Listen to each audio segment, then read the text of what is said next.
Oh yeah, I'm coming out with the right type of. And this team tonight, they need to fight.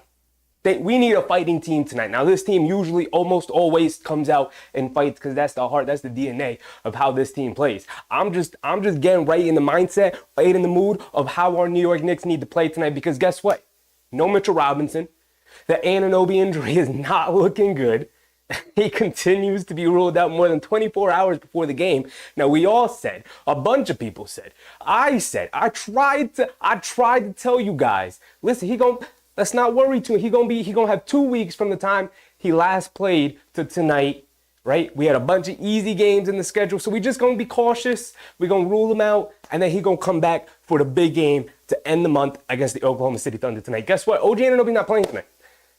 He was ruled out 24 hours ago. He was ruled out yesterday. They said, we already know he's not going to be ready to play tomorrow. So, no OG Anunoby. Mitchell Robinson, who came in tonight questionable, came up limping the other game against San Antonio Spurs after Isaiah Hartenstein fouled out, and Robinson had to play a little bit of extended minutes coming off the injury and only his second game back. He's ruled out tonight as well. Isaiah Hartenstein, thankfully, remember he had the bad landing where he landed on his wrist, looked to be in intense pain. He will be playing tonight. Everybody else that we are accustomed to playing is playing tonight. Obviously, no Julius Randle. I wish I had better news for everybody on the Anunoby and Randle situation, but with 7-8 games left into the season, it's not looking good. It's not looking good. Now, I wish Anunoby could be out there playing for us because we need every win possible to sort of stay afloat. I've been very honest. I've been very consistent with my beliefs that I don't care about the seeding wherever the Knicks end up. It is what it is. Just get me to the playoffs healthy. But it's looking more and more like the Knicks are not going to be healthy, even remotely close. To me, I was like, we'll get Randle back in some capacity, 60, 70%, cool. We'll get OG Anunoby back close to 100% because the bone spurs, the clean out, shouldn't be that big of an issue once he heals and rehabs and has the right amount of time before he comes back. And then I don't know what's going on anymore. Doesn't seem to be healing all that great. Taking a lot more time than we had expected. It's been 2 months, pretty much. He missed all of February, missed the very ending of January, missed all of February, and now he's pretty much missed all of March, apart from 3 games. So let's be honest here. Not looking great for our Knicks. I have been saying, I've been hinting every now and again, I've been saying, this just isn't the Knicks year, right? Teams don't suffer this level of injury to their core players and come out on the other side in the same season with big, lengthy, long playoff runs. So this just isn't the Knicks year. Injury bug bit them at the worst time with pretty severe injuries. It seems like Robinson getting the ankle injury in the middle of the year, Julius Randle with his shoulder injury. It doesn't seem like he's not even close to really coming back right now. Still not taking contact, still not cleared for contact. He's out there working his butt off, but it's very clear this guy may not be ready for the playoffs, which, if that's the case, just shut him down for the year. Because I'd rather a healthier Randle than for him to take the risk and play in the playoffs and then possibly re-injure it and then not be ready for next year. That would be more concerning to me than him not coming back at all this year. Just shut him down if that's the case. It is what it is. It's already a lost year where Robinson is clearly still hampered. He's not in shape, and it's not his fault. He had ankle surgery. He's not going to be in shape coming back from the ankle surgery. And then you got Hartenstein hobbled, still in the minutes restriction. Now he's playing with a little bit of a bum wrist. So it's just not the next year. But we're going to enjoy what we can enjoy. We're going to come out and we're going to fight because that's what this team is. That's what they do, right? We're starting the same starting five we have been with Brunson, McBride, Hartenstein, DiVincenzo, and Josh Hart. SGA was questionable coming into tonight, but of course they're in Madison Square Garden, so the star is always going to magically become healthy once they step into New York. So we're going up against a fully healthy Oklahoma City Thunder team, which is tied for the best record in the West, which has been one of the best stories in the NBA this year. They're an extremely, extremely good team, talented team, and well-coached team. So it's going to take a miraculous effort. Maybe Jalen Brunson's going to go for 62 today and break, or 63 and break Carmelo's record, because that's the kind of Herculean effort we're going to need tonight out of everybody. With that being said, welcome everybody. We are back again to watch the New York Knicks take on the Oklahoma City Thunder in New York. We're back home. We're back home. But I got my black hat on today because it's not great. It's not a great time right now. I'm just not feeling the fire. Too many guys out. It's been too long. But guess what? As long as Jalen Brunson's on the court, the Knicks have a chance. So the Knicks have a chance to beat one of the best teams in the NBA this season. Got to come out, and you got to fight. But what's up, everybody? Who we got in the chat tonight? Teresa, what's up, Teresa? Welcome. Nostalgic Nick. Susan, Frank, Big Task. What's up, everybody? Bernard, Ivan, Decade, Big Rud, Dutch B, Yogeshwar. What's up, Yogeshwar? RPX, what's up, everybody? Karen, happy to see you. Michael Brown, Daniel Berry Sports, what's up, everybody? Here we go, getting ready for tip-off. Same starting five for the Thunder, of course, fully healthy.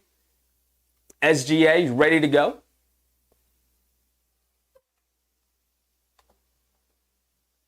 Jumping it off, Harnstein against Chet.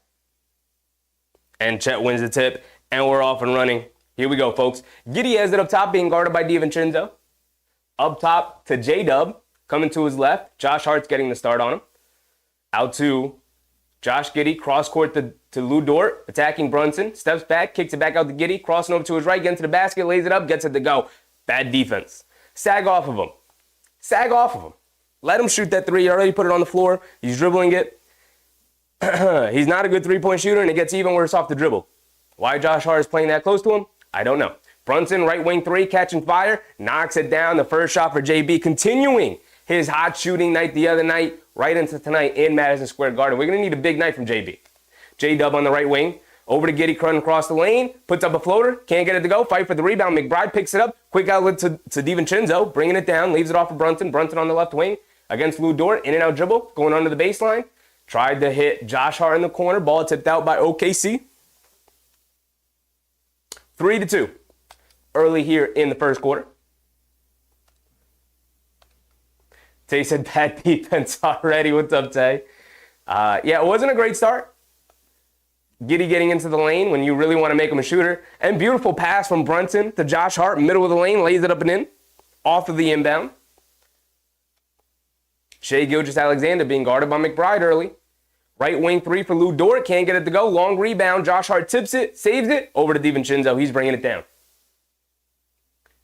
DiVincenzo, right side of the court. Being guarded by J-Dub. Over to Harnstein. Backdoor pass.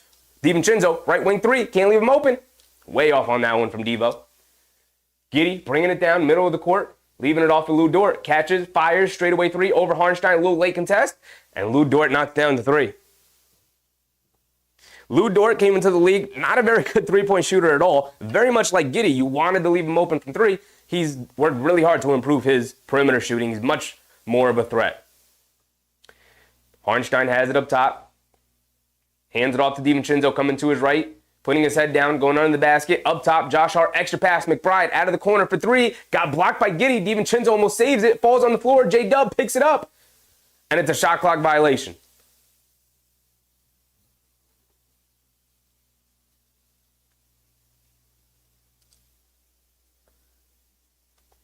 It's a shot clock violation. OKC's upset because they had possession and an easy layup on the other side of the court. It's going to, that call going in favor of the Knicks big time. Elizabeth, what's up, Eliz? 10 minutes to go. Chet has it up top. Over to J-Dub, coming to his right. Josh Hart guarding him. Now coming to his left. Coming off a screen. Step back, picks his dribble up. Out to Giddey. Giddey right wing. Coming to his left. Driving it in on DiVincenzo. Kicks it in the corner.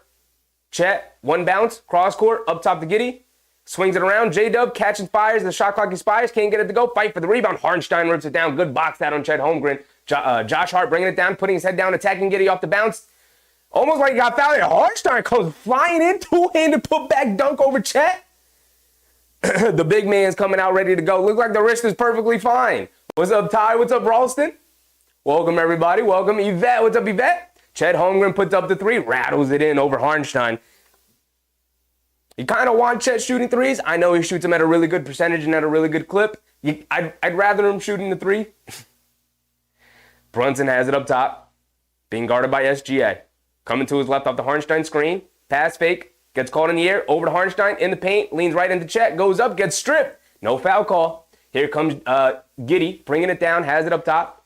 In and out dribble, going right into Josh Hart, lays it up the left hand, way off. Good defense from Josh Hart. Brunson's bringing it down, 8-7 early. Brunson has it up top, being guarded by Giddey. He's going to pick him up. Brunson hands it off to DiVincenzo, over to Hartenstein. Hartenstein back to Brunson, coming to his right, pocket pass to Hartenstein. Tried to go cross-court pass. Lou Dort saw it coming, tipped the pass out of bounds. 8:26 to go here in the first quarter. Knicks fan, appreciate you, my guy. Appreciate you. Road to 1,000. Yes, sir. Yes, sir. Almost there. Almost there. We'll get there eventually.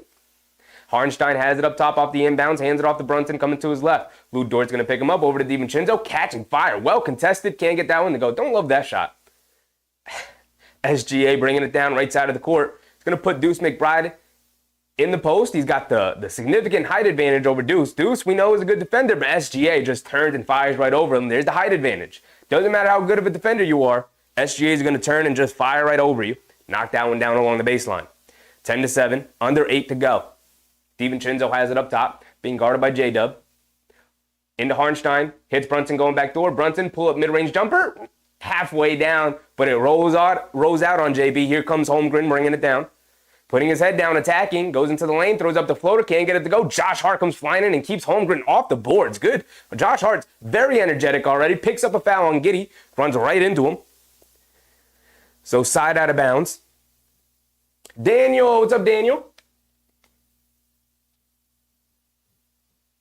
He said, can we get some shots today from Josh Hart? We're going to need everybody, all hands on deck tonight. Definitely going to need Josh Hart to get more than 10. I love everything that Josh Hart does. I need him to get more than 10 points tonight because aside from Brunson and DiVincenzo, scoring's been rough to come by as of late. As Brunson misses a right wing step back three, Giddey bringing it down after picking up the rebound. He has it up top, over to Holmgren. Holmgren, putting the dribble, moves on, attacking to his right, spins, gets to his left hand, and gets absolutely hacked by Hartenstein, who intentionally fouls him. He's going to send him to the foul line for 2 instead of giving him the layup. Good foul from Hartenstein, good hard foul. This is why I'd rather Holmgren settle for threes over Hartenstein, even if Hartenstein's going to give a light contest, because it's much better than him attacking Hartenstein off the dribble and Hartenstein having a little bit of an issue keeping up with him and picking up early fouls, because we don't have Mitchell Robinson.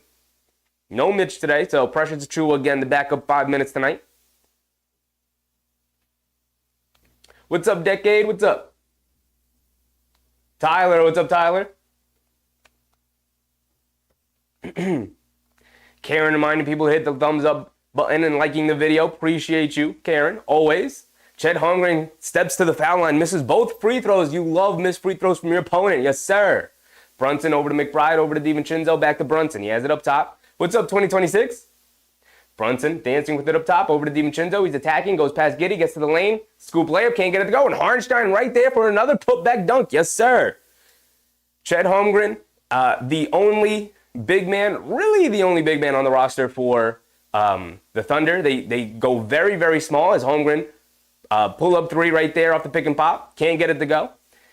One of the worst, if not the worst, rebounding team in the league, the Oklahoma City Thunder. So the Knicks, a team that thrives on rebounding, should have a bit of an advantage tonight. McBride putting the dribble moves on, step back on SGA. Ooh, comes up short on it. If he would have got that, would have went a little crazy.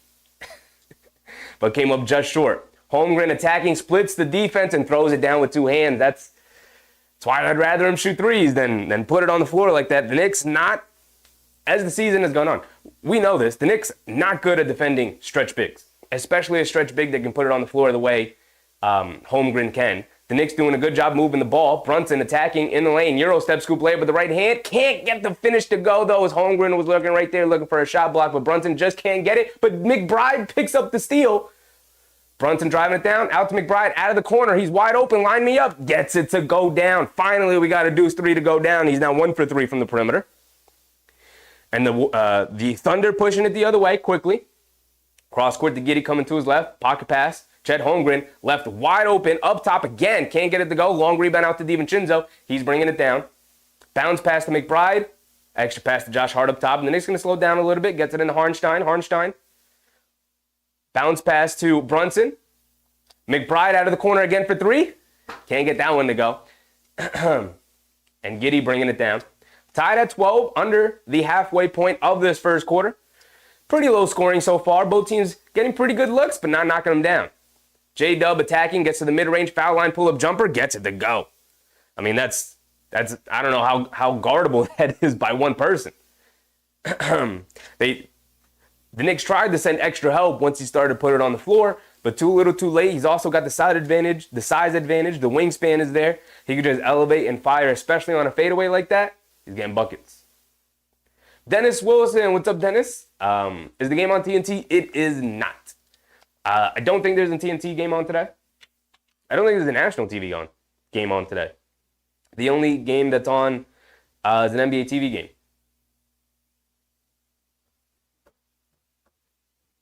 2026 said Wemby and Chet in back-to-back games. That's true. I didn't even think about that. The two aliens coming into the league, 7-footers who like to put the ball on the floor and actually have a real handle. Wemby went off the other night. You know there's a Wemby-Chet rivalry. You know Chet saw the game, or at least heard about it and saw the box score. You know, man, OKC might be coming out thinking, let's try and get Chet a big game here in his first appearance in Madison Square Garden. Hasn't been great so far. I mean, he's definitely knocked down shots. Got to the basket for a two-handed dunk. Knocked down a three. Missed his last 2 threes, though.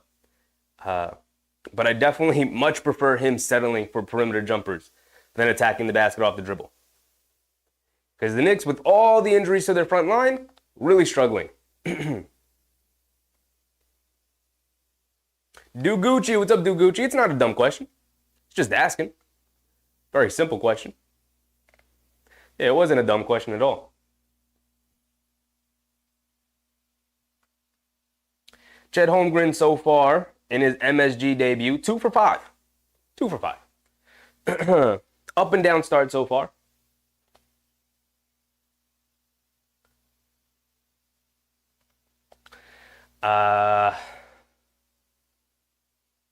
Tay said, why are we getting out hustled already? Asking the important questions today. Asking the important questions. Absolutely. I don't know if this is good news or bad news, but Alec Burks, who's missed the last handful of games with a shoulder injury, is available to play tonight. It seemed like maybe it was starting to turn it around a little bit. Hopefully we can get a big Alec Burks game today. Bogey, who it seemed like maybe he was starting to figure some things out the last 2 games or so, hasn't been great. So I don't even know. I have no expectations for these guys anymore. My hope is that they're like net neutrals instead of being actual negatives. Hasn't been the case the last handful of games that they've played, but I guess the hope is that they can make some shots. 2026. I remember when the NBA game on NBC every Sunday. Yeah. ABC Sundays, but college basketball was on, so I don't know how that factors into why there's no national TV televised NBA game today. Brunson has it up top. It looks like OKC comes out on his own. Brunson over to McBride, quickly attacking, off the bounce, gets caught in the air, throws it up at the basket, can't get it to go. Good defense from a big man, Jay Will. Can't get it to go. SGA quickly attacking, kicks it in the corner. Gordon Hayward for 3, can't get it to go. Josh Hart with the rebound. McBride, left side of the court, over to Achua. Achua has it up top, hands it off to DiVincenzo. DiVincenzo, over to Josh Hart, over to Brunson. Brunson being guarded by Gordon Hayward, attacking to his left, leans in, step back, pump fake, step through, spins, fade away, in the paint, off the back rim, can't get it to go, kept alive by Achua, and Josh Hart grabs it, extra touch pass to DiVincenzo for 3, gets it to go down. The beautiful ball movement, Mark Dagnall, seen enough, he's already calling another timeout. Wants to talk a couple of things over. Their zone defense isn't great. I don't know how often OKC plays the zone defense, but the Knicks doing a pretty good job of attacking it. It seems like the zone defense is, the way they're playing it, is targeted of just keep Jalen Brunson out of the paint. We'll get the ball out of his hands, and because no Anunoby, no Randall, OKC is just going to bank on the fact that the Knicks can't generate enough offense without JB having the ball in his hands the majority of the time. We'll see if that pays off. But the Knicks, they've become a much better passing team and a much better off-ball moving team with the addition of DiVincenzo, Josh Hart playing a little bit more, adding in McBride shooting to stretch the floor out a little bit more. Obviously, Hartenstein's passing and gravity has also contributed to that, as well as Brunson evolving as a passer and becoming a much better passer as he's played here with the Knicks. But so far, Mark Daigneault clearly saw some things he didn't like with the way that his team was playing defense and playing that zone. It'll be interesting to see if they come back out in the zone, making a couple of adjustments, a couple of points of focus for the team. We'll see. What's up, Russell Field? Cap top now. What's popping? Chet might outlast the Knicks this time around because of a short bench. Yeah, I mean, they do get Alec Burks and Bogdanovic back. Look, we're just back to missing the three front court guys. The way we missed all of February and pretty much all of March, aside from a handful of games. Anunoby comes back and restoring the feeling. We're feeling good, and it's like, cool, he's going to ramp up, and he's going to be a lot better, and he's going to come back, and it's going to be all roses. The only guy, Mitchell Robinson will eventually come back, and the only guy we'll be missing is Randall. Right, we could do some things. As long as the only guy we're missing was Randall, obviously a huge part of the team, but miss down one player is significant. One important player is significantly better than down three important players. And we've got about 7-8 games into the season, and the Knicks continue to be down three really important players on the season. It's rough. They got to be able to fight through it. No one's feeling sorry for the Knicks outside of the Knicks fan base. Everyone's just like, hey, every other team has to deal with injuries as well. But it feels like the Knicks have been bit by the injury bug a little too harshly this season. Bernard Johnson, good ball movement can beat his own. Yeah, absolutely. And you just saw that there with the Knicks grabbing the offensive rebound. That's another thing that the zone also is a weakness of a zone, playing a zone, is you're not always in position to box out correctly, and you can be susceptible to offensive rebounding, which the Knicks are exceptional at. They got Josh Hart being able to fly around and grab these long rebounds, and in doing so, puts you into a scramble mode, and the Knicks generated good open looks for one of the best three-point shooters in the league this year, and Dante DiVincenzo, and they made OKC pay. So we'll see what they come out with. Lou Dort has it up top, being guarded by Brunson. Over to big man Jay Will. Big man Jay Will hands it off to SGA. SGA pulls it back out. Up top, Jalen Williams pump fakes. Back out to SGA. Coming to his left against McBride. Stops, turns, pump fake, leans in, throws up a floater. Looked like it got blocked by McBride. Excellent defense. DiVincenzo saves it. And a shot clock violation on OKC. Excellent defense from Deuce. Excellent defense on SGA. Charlie Cruz. What's up, Charlie? Ralston said, stay in the kitchen when the chef is cooking. Appreciate you, Ralston. DiVincenzo over to Achua on the right wing, up top to McBride. McBride hands it off to Josh Hart. OKC is in the zone. Josh Hart picks his dribble up, gets it over to Achua up top, over to Brunson. Brunson coming to his left, off the Achua screen, over to Josh Hart, right wing three, wide open. They're going to leave him open on purpose, and Josh Hart can't knock it down. You got to make the team pay. Josh Hart, they're leaving you open on purpose.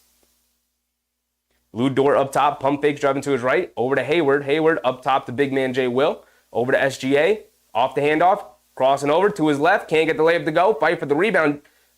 Big man Jay Will misses the putback layup. Josh Hart has it up top, inside to Achua, catches, turns, lays it up and in. Good patience, good pass from Josh Hart. Beat the team down the court. So OKC was down two guys as they fell down on the opposite side.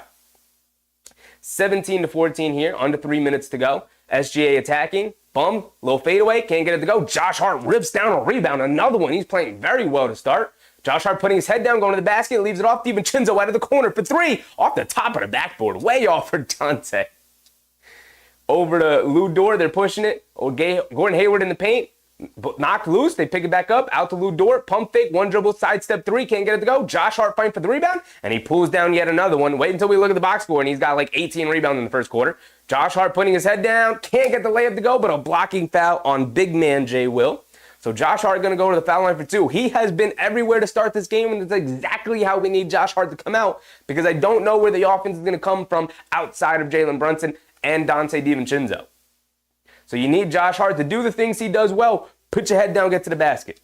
So Josh Hart at the foul line for 2 free throws. 17-14, 2:20 to go here in the first quarter. Josh Hart, how many rebounds did he have? He has 7 rebounds already. He has 7 rebounds here in the first quarter. Josh Hart knocks down the first free throw. Alec Burks and Bojan Bogdanovic, the Detroit duo. Can we get something positive out of these guys tonight? Come on. Jalen Brunson checking out. Josh Hart's got 1 more free throw coming. C. Tyler, what's up, C. Tyler? Happy to see you. Never late, C. Tyler. You're never late. Happy to see you when you make it. Josh Hart at the foul line. Goes 2 for 2 at the foul line. Absolutely love the way Josh Hart has come out tonight. Ready to go. Gordon Hayward has it up top, being guarded by Bogdanovic. Coming to his right. Pull up mid-range jumper. Way off. Precious Achiuwa with the rebound. Here comes Josh Hart bringing it down right side of the court. 2 minutes to go. Coming to his left off the Achiuwa screen. Has some space. McBride in the corner. Pump fakes. Hands it off to Josh Hart. Goes right through his hands. McBride able to save it though. McBride coming to his right off the Achiuwa screen. Kicks it out to Josh Hart. He's coming to his right off the Achiuwa screen. Mid-range like push floater. Gets it to the go. There you go, Josh Hart. He has been everywhere. He's dominating this game so far. He's got his fingerprints and his hands on every loose ball possible. SGA has it up top being guarded by McBride. A 9-0 run for the Knicks gives them a 7-point lead here. 1:30 to go here in the first. Big man Jay Will straight away 3. Banks it in. I hate when that happens. Banks in the 3 for big man Jay Will. The Knicks played great defense. They got the guy to the ball. They got the ball to the guy of who they wanted to shoot. He ends up shooting the 3 that they wanted him to shoot, and he banks in a lucky 3. Josh Hart has it in the right corner. Backing down SGA along the baseline. Kicks it out to Achiuwa. Achiuwa puts up a 3. In and out, halfway down for Precious. Can't get that one to fall. SGA bringing it down, being guarded by McBride. Crosses over to his right. McBride does a great job of staying in front of him. Cross-court pass to big man Jay Will. Hands it off to Isaiah Joe. They go under the screen, and Isaiah Joe, a knockdown 3-point shooter, can't make him pay. Alec Burks with the rebound. He's bringing it down. Cason Wallace is in for the Thunder. He's guarding Burks up top. Burks crosses over to his right off the Precious screen. Gets to the mid-range. Fadeaway off over 2 defenders. Terrible shot from Alec Burks. Come on, big dog. You didn't even pass the ball once. Oh, man.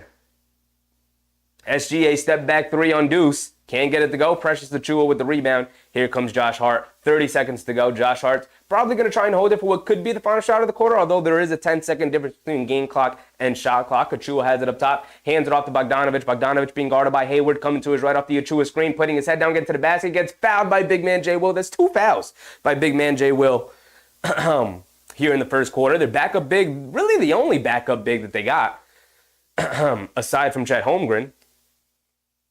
So Bogdanovic going to go to the foul line for 2. Nostalgic Nick, Deuce bothering SGA. Absolutely. Usually SGA can use his quickness. He's got a very quick first step. Not known as a quick player, but he's got a very quick first step as Bogdanovic misses a free throw. You got to do something for us, Bogey. Something. We know you're not bringing it defensively. You have to bring it offensively. SGA usually beats a lot of guys with his quick first step, gets people off balance, and then can use his footwork and his craftiness to generate good open looks. Deuce McBride's not going for any of that. He's not going for any of that. While SGA has the size advantage, Deuce McBride's doing an excellent job of staying in front of him and making him settle for a lot of jump shots, not allowing him to get to the basket. Bogey does knock down the second free throw. J-Dub has it up top, being guarded by Achiuwa. Putting the dribble moves on. And a touch foul by Precious Achiuwa up top. The Knicks had a foul to give. 4 seconds left. 4 seconds left here in the first quarter. Side out of bounds for the Thunder. Josh Giddey's going to sub back in. Relic, what's up, Relic? Big Crins, what's up? What's up, Big Crins? Daquan Jeffrey is getting minutes here for the final 4 second here. They throw it over the top to SGA and gets blocked by Precious Achiuwa. And as Alec Bird's going to throw a half-court heave, doesn't get it to go. But Daquan Jeffries comes in, loses track of SGA instantly. Miscommunication. I hate when Tibbs does that. You can't expect a guy who with no game feel to come in and be able to play good defense there. I know why he does it, because he doesn't want an important player to pick up a silly foul. He believes in Daquan Jeffries' defense, whatever. I hate that he does that. It doesn't make any sense to me. He used to do that with Frank Ntilikina. because Frank was known as a good defensive player. You can't bring a guy cold in for the final 4 seconds of. He used to do it with Deuce McBride as well. For the final 4 seconds of corner and expect him to make a good defensive play there. Lost track of the best player on the court, SGA, got wide open on the basket. Thank goodness for Precious Achiuwa, able to recover very quickly and block the shot of the basket to end the first quarter there, save the Knicks a 2-point basket. So a bit of an up and down quarter. The Knicks had their good moments, had their bad moments. The Thunder had their good moments, had their bad moments. But this is, I believe, what is going to be most of the night. It's going to be a pretty close game if the Knicks can continue at the pace that they're going at. The Thunder only scored 17 points in the first quarter there. So neither team really had anything going from the perimeter. Overall, the Knicks are 3 for 13 from 3, and the Thunder, not much better, 3 for 11. So neither team really lighting it up from the perimeter. It's been very even so far. SGA hasn't really tried to take control. I think Deuce McBride's defense has bothered him a little bit, but it's Shai Gilgeous-Alexander. He'll adjust. He'll be able to get to his spots. He'll get his baskets. Same with Brunson. I think Dort's size and strength has bothered Brunson just a bit. But he'll figure it out as the game goes on because it's Jalen Brunson. Stars will be stars, right? These guys will figure it out and impact the game. And we'll see what others, which side, can impact the game more. It seems like Chet Holmgren having a little bit difficulty with Hartenstein's size and strength and rebounding ability, but RPX, third place today, baby. The Cavs played today earlier, right? And they were getting absolutely smoked by the Denver Nuggets. Yeah, 130 to 101. So with that loss, I believe we're tied again for the 3 seed. We are tied officially with the Cleveland Cavaliers, although we're 1 up in the loss column at 29 losses. Cleveland's at 30, so bodes well for the Knicks. Got to pick up a win today if they can. They're back into sole possession of the 3 seed.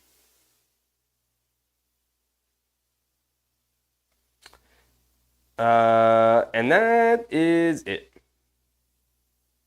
No other team that the Knicks are concerned about is playing today. No Milwaukee, no Orlando. All right, start of the second quarter. McBride has it up top, coming to his right. Hesitation dribble in the paint. Kicks it out to Burks in the corner. He pump fakes, goes along the baseline, and gets absolutely swatted by J-Dub. McBride recovers it, has it up top, has 5 seconds to make something. Gets to the mid-range, pump fake, now puts it up over Case and Wallace and gets it to go. Deuce McBride making something out of nothing. Very comfortable at the mid-range. Very underrated portion of his game that he's got to be able to get to a lot more consistently.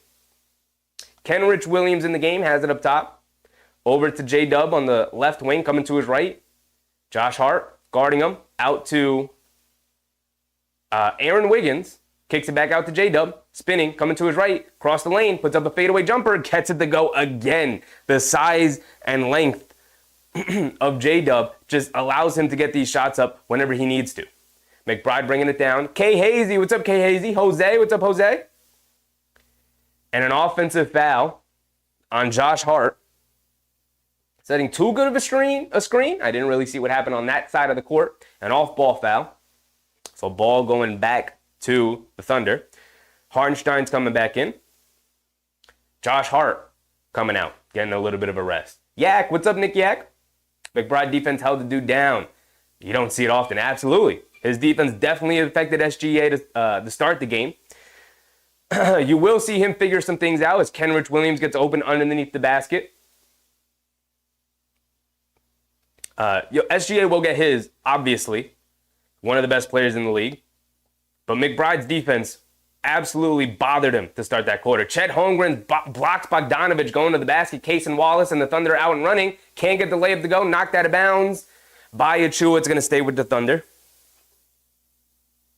So with no Jalen Brunson, no Dante DiVincenzo, now no Josh Hart, I don't know where the offense is going to come from because Bogdanovich and Alec Burks, who it should be them, has not been reliable at all. They get it over to Jalen Williams, driving it in, and lays it up and in around the defense over Achiuwa and Hartenstein. So J-Dub finding his seams, getting very comfortable out there. It's a 1-point game, 24-23, a little over 10 minutes to go. Burks has it up top, coming to his right off the Hartenstein screen. Step back, fade away, off the glass, can't get it to go. Case and Wallace with the rebound, he's bringing it down. The Detroit duo still not coming through today. J-Dub has it up top over to Chet Holmgren. Pocket pass to him. He's got it in the paint.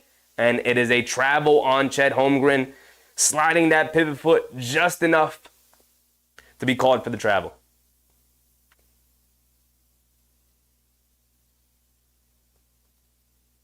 Nostalgic Nick said, just found out iHeart is black. Super cool. That's the black Jokic. You didn't know? You didn't know about the black Jokic?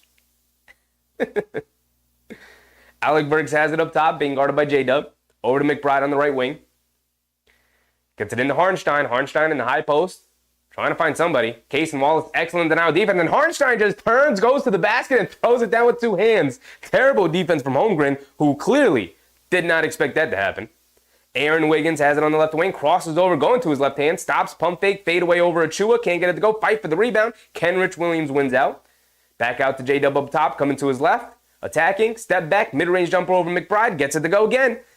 The size and the length of J-Dub is a difficult matchup for the Knicks to match up with without OG Anunoby or Julius Randle out there, who would match up significantly better guarding him.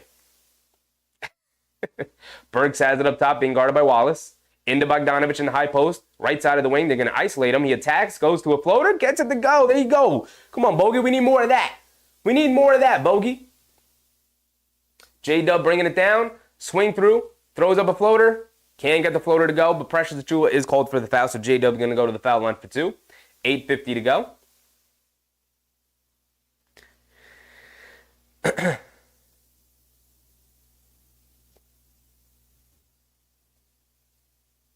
Nostalgic Nick said, I thought it was a joke. Well, a lot of people did. I don't think he ever made an official statement. I don't know why he ever felt the need to, but it was on the podcast. They asked him about it, and he confirmed it. His dad is black.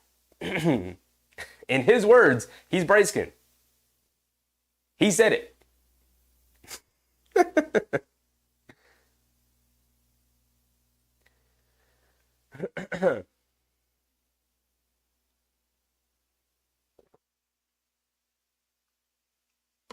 J-Dub at the foul line. Goes 2-2. Knocks down both of them. Back to a 1-point game. Under 9 minutes to go. McBride bringing it down. James Moon, what's up, James? Bogdanovich on the right wing. Coming to his right. Puts up a 3. Can't get it to go. Holmgren with the rebound. He's bringing it down. Cross-court pass to Kenrich Williams, being guarded by Achiuwa. Coming to his left. Cross-court pass. J-Dub out of the corner. Pump fake. Good defense from McBride. J-Dub attacking, spinning. Has McBride in the post. Stops, turns. Gets caught in the air. Great defense. Forced him to give it up. That's Aaron Wiggins, not J-Dub, excuse me. Ball tipped out. Loose ball. Aaron Wiggins saves it. Out to J-Dub. He's attacking. Gets into the lane. Scoop layup with the right hand. Can't get it to go, but they call a blocking foul on McBride. Little touch foul, but McBride was in the way. J-Dub did a great job of eluding him, but McBride is called for the blocking foul. 28-27. J-Dub back to the foul line for 2 more attempts. Bernard Johnson said, we need the bench to score some points, please. Yes. Yes, as Jalen Brunson subs back in for Deuce McBride here. Excellent minutes from McBride. Precious Achiuwa also checking out. Good solid minutes for Precious Achiuwa after a really rough game against the Spurs. J-Dub misses the first free throw, connects on the second, splits the pair. Josh Hart has subbed in for Achiuwa. And Alec Burks has it up top. Over to Hartenstein. Hartenstein hands it off to Brunson, coming to his left. Pulling it back, coming to his right. Leans into Case and Wallace, stops, turns. Case and Wallace, a good defender, leans in, kicks it out. Burks out of the corner for 3. He's got some space, and he rattles it in. There you go. Big money AB. That's what we need more of. Knock down your shots, man. Come on. J-Dub has it up top. Coming to his right. Off the Kenrich Williams screen. Bounce pass to a wide open Kenrich Williams for 3. Off the back rim. Can't get it to go. Fight for the rebound. The Thunder win out. J-Dub putting his head down, getting to the basket. Lays it up with the right hand. The Knicks not doing a good job of, 1, gang rebounding. The Thunder guards are absolutely beating the Knicks to the ball. That should start to change with Josh Hart back into the game. But the Knicks with Bogdanovich and Alec Burks out there, 2 guys who just aren't good rebounders at all. And and who are older players playing the second youngest team in the NBA, they are just getting out-hustled and beats every loose ball right now. Whew. I think the biggest problem with Alec Burks and Bogdanovic is they just don't match the vibe of this Knicks team. This Knicks team is a team of grinders and fighters, and they scratch and they claw, and they win every loose ball, and they're going to fight on the glass, and they're not going to give an inch defensively, whether they're good defensively or not. Like, you look at Jalen Brunson, who I wouldn't classify as a good defender, but he's always out there trying. He's always in the right place at the right time. He's trying to play the passing lanes. He leads the league in charges drawn. He does everything he can, despite his size, to be a good defender. You look at Deuce McBride, who's also really short. I would consider him a good defender. He's got great lateral movement, is very feisty, can play the passing lanes, does a great job of staying in front of offensive players. And then you look at Bogdanovic and Burks, and it's not like that they're not trying hard. It's just not who they are as players. It's not part of the fabric of what has got them to the NBA. So their styles, the way they play just doesn't, and they're also coming from the worst team in the league with this air of losing about them, that it didn't matter what they did on the court when they played for Detroit, because they were going to lose the game anyway. So they were just out there hooping. But when you come to the Knicks, like, you have to play a specific style, because we're the 3 seed. We're looking to make a deep playoff run. And yet, it seems like they left a lot of their shot making over there in Detroit. Because they definitely didn't pack it when they came over to the Knicks. You know, every now and again, you see the bright spots. Bogdanovic going one-on-one out of the high post, getting to his floater, knocking it down. Alec Burks here spreading the court, knocking down a corner 3, and it's cool. It's great. Awesome. But then Alec Burks takes a contested out of a double team fadeaway mid-range jumper, and it's like, that's not what we needed. Can we move the ball, please? Susan, we love the precious moments. When it's going well, it's going well. It did not go well against the San Antonio Spurs, and it's gone much better here tonight against the Thunder. Quante Shelton, what's popping, my guy? Yeah, like I said, Burks gets the ball, and as soon as he can get a shot off, he takes it. Yeah, I mean, he takes his role very seriously, right? His role is to come off the bench and get buckets. He takes that very seriously, because he is not passing the ball when he comes into the game, to the detriment of his team. Brunson has it up top, puts up the 3 off the Hartenstein handoff, can't get it to go. Hartenstein keeps it alive, though, out to Bogdanovic. Little bank shot off the save from Hartenstein. There you go. That's what you need. That's what you need. Cason Wallace has it up top, hands it off to J-Dub, being guarded by Josh Hart, putting his head down, coming to his left, stops in the mid-range, puts up the jumper. Double clutch. Looked like the Knicks got their hand on the ball as he was rising up to shoot it. Still knocked it down. J-Dub getting to that mid-range feels unstoppable. 33-32, under 7 minutes to go. Brunson fakes the handoff, driving it down, cross-court out to Josh Hart, coming to his left in the paint, stops, pump fake, fade away, leaves it off to Hartenstein in the paint, flips it up to the left hand, gets it to go over Holmgren. 8 points, 6 rebounds early here for Hartenstein. You love to see it. J-Dub has it up top, coming to his left, over Hartenstein, looking at the ref for a foul call. J-Dub can't finish, though. Josh Hart with the rebound. He's pushing pace, bringing it down, putting his head down, bumps Cason Wallace. No foul call on either side. Can't make the layup to go. Cason Wallace and the Thunder pushing it the other way. Cross-court pass to Kenrich Williams. Leaves it off for J-Dub, kicks it out to Holmgren. Extra pass, Aaron Wiggins, left wing 3. Can't get it to go. Bogdanovic with the rebound. And here comes Jalen Brunson on the right wing. Good ball movement from the Thunder, but they can't take advantage. Brunson on the right wing. It's going to put Aaron Wiggins right into the post. Back him down in the paint, goes past him, flips it up to the left hand, gets it to go. You can't allow Jalen Brunson to play a one-on-one. I don't know if the Oklahoma City Thunder have read the scouting report. He took Wemby off the dribble and knocked down the pull-up mid-range jumper over him. If he wants to get his shot off, he's going to get his shot off. You can't guard Jalen Brunson one-on-one. Putting Aaron Wiggins in trouble there. How many other teams have a 6'1" point guard that when they feel like they got a mismatch, they're going to take the 6'5" shooting guard right into the post and back him down all the way into the paint and get to his lefty layup? How many teams have a player like that? The Knicks got a 6' point guard who has no issues putting a significantly taller defender right into the post. Cap Top now said, Detroit boys are seasoned journeymen. Good when you're up, not so much from down. They're also just very old, right? They're also just very old. At the end of their careers, they've got a couple of years left of being like, I don't even know if it's a couple of years. Bogdanovich at 35, he may get 1 or 2 more years left here, right? He was already a bad defender. He's getting up there in age. He's not getting any better in the league that is starting to prioritize very switchable defenders and very switchable, versatile players. The league is getting younger. Bogdanovich was a really good player, but time is passing him by. It's not just the player, right? It's time. It's time. He's 35. Alec Burks not far behind. Plenty of injuries throughout his career. Body's betraying these guys. They're slowing down, right? Alec Burks is not good inside the three-point line. Is really just a spot-up shooter at this point in his career. I think the Knicks are asking him to do a little bit too much creation. But part of that is because guys are out. Guys are just out, right? How many times did we say after the trade was made, it's like, well, think about when Randall was back and he has it in the high post and they bring that double team and can spray that ball out the way he does out to Bogdanovich in the corner for an open three or to Alec Burks in the corner for an open three. Like, those would be great shots. They're just shots that those guys aren't getting, you know? And it's unfortunate because I think Julius Randle would have the best chemistry with those guys. But because we don't have Randle, because of the injuries, they look worse. They look much worse. See, Tyler said, did Wemby throw JB 61 ball into the stands? He did.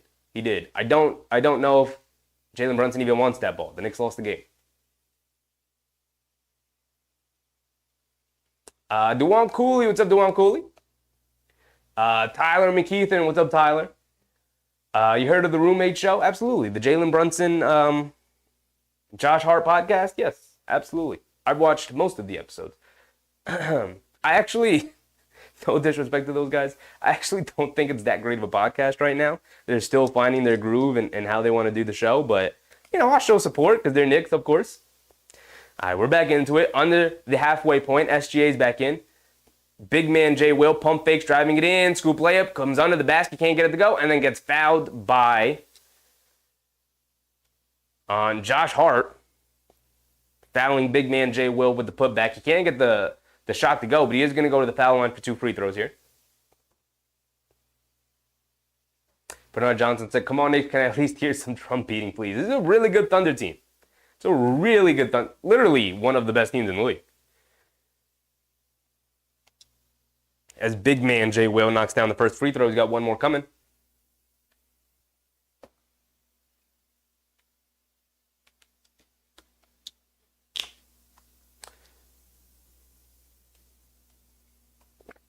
Big man Jay Will knocks down both free throws, and Josh Hart's going to bring it down.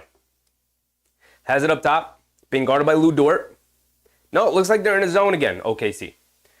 Hartenstein hands it off to Brunson. Brunson has it up top. Brunson coming to his left. Kicks it in the corner to McBride. No hesitation, 3. Off the back rim, can't get it to go. Long rebound. Flew out to McBride, but foul on SGA. Loose ball foul. So the ball's still going to remain with the Knicks anyway. What's up, Ty? MSG Knicks fans are in the house. DiVincenzo has it up top, being guarded by Case and Wallace. They're back into man-to-man. Pocket pass to Hartenstein. Goes down the lane, lays it up. Can't get the layup to stay down. It rolled around the rim, hung on the back of the rim, and then fell to the side. Can't believe it. The basketball gods don't like us this year, man. Hartenstein's going to go to the foul line for 2 free throws instead of an and one. Karen, what's up, Karen? Come on. Come on, let's give Sheffy the love with likes. 112 here, 54 likes. Hit the like, people. Appreciate you, Karen. Always reminding people in the stream to go ahead, hit the thumbs up button right below the video. It means you like the video. It's a great way to show support. It's free. Literally takes less than a second. Doesn't affect your viewing experience. It's just a great way to show support and help grow the stream, help grow the community. We are this close, 50 subscribers away from hitting 1,000. And once we hit 1,000, the reins fully come off and we can explore the options YouTube gives you with 1,000 subscribers. Harnstein knocks down both free throws. Big man Jay Will cross-court pass to Lou Dort, who pump fakes, driving it in. And an offensive foul on Lou Dort, who lowered his shoulder and went right into DiVincenzo. They're going to show the replay here. Definitely a big-time flop from Jalen Brunson, but we'll take it. Offensive foul on Lou Dort.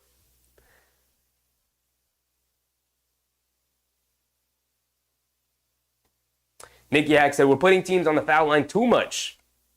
Yeah. I mean, lack of their bigger players means, certain guys are guarding up in terms of size and weight class. Loose ball. Josh Hart dives on the floor. Josh Hart still has it, still loose. And a jump ball between Josh Hart and one of the 3 Thunder players who were crawling all over him.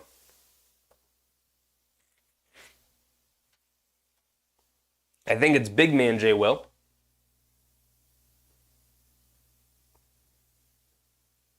I guarantee, Yak, that if we had Randall and Anunoby out there, we wouldn't be fouling as much as we are. But because we're playing really small, Josh Hart, a power forward, is our starting power forward. Guarding up in size and weight means you're going to get beat a lot, or you're going to be taken to the basket, and you're going to have to be a little bit more physical than usual. And it's obviously affecting the Knicks.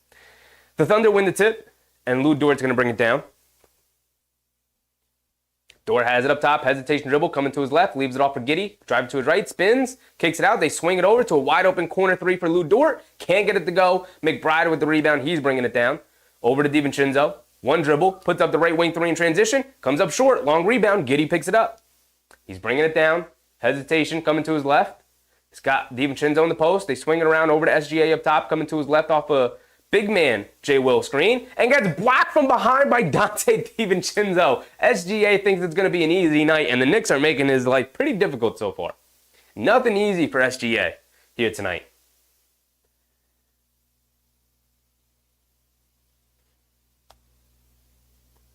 So OKC gets it back. Lou Dort in the paint, pump fakes, and gets stripped by Jalen Brunson, but they call a foul on JB.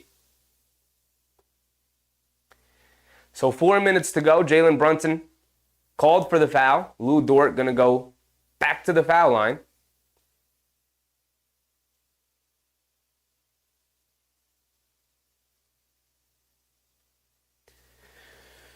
Uh, 3GP said Brunson better than Carmelo. Carmelo has no defense and is a ball hog. Different eras, different way of playing. I mean, Brunson's reign so far with the Knicks has been better. But, I mean, I don't really care. They're both great. Why can't they both just be great? Why can't they just both be great? What's the difference? Lou Dort goes to the foul line, splits a pair, make one, miss one. Brunson has it up top. Crossing over to his right, looks like OKC's back in that zone. Josh Hart on the right wing, out to McBride, up top to Brunson. Brunson coming to his left off the Chua screen, dancing with it up top, cross court to DiVincenzo, bounce pass to Josh Hart in the post. Tried to hit McBride, cutting through, bad pass from Josh Hart, hit the shin of McBride, and it goes out of bounds, and OKC's bringing it down right away. McBride guarding SGA up top. SGA coming to his right off a Dort screen. Gets caught in the air, cross-court pass to big man Jay Will. Hands it off to Isaiah Joe, hesitation. Kicks it out, they swing it around. SGA wide open, straightaway 3, gets it to go. So 39-38, a little over 3 minutes to go here. Jalen Brunson bringing it down. Jules, what's up, Jules, the Knicks artist? It's popping, my guy. Brunson has it up top, coming to his left off the Chua screen, pulling it back. Got Dort on him. Quick crossover to his left, spin, coming to his right, in the paint, puts up the jumper. And one, foul on Lou Dort. Jalen Brunson putting his hands up and sarcastically giving the refs a clap, finally getting a foul call.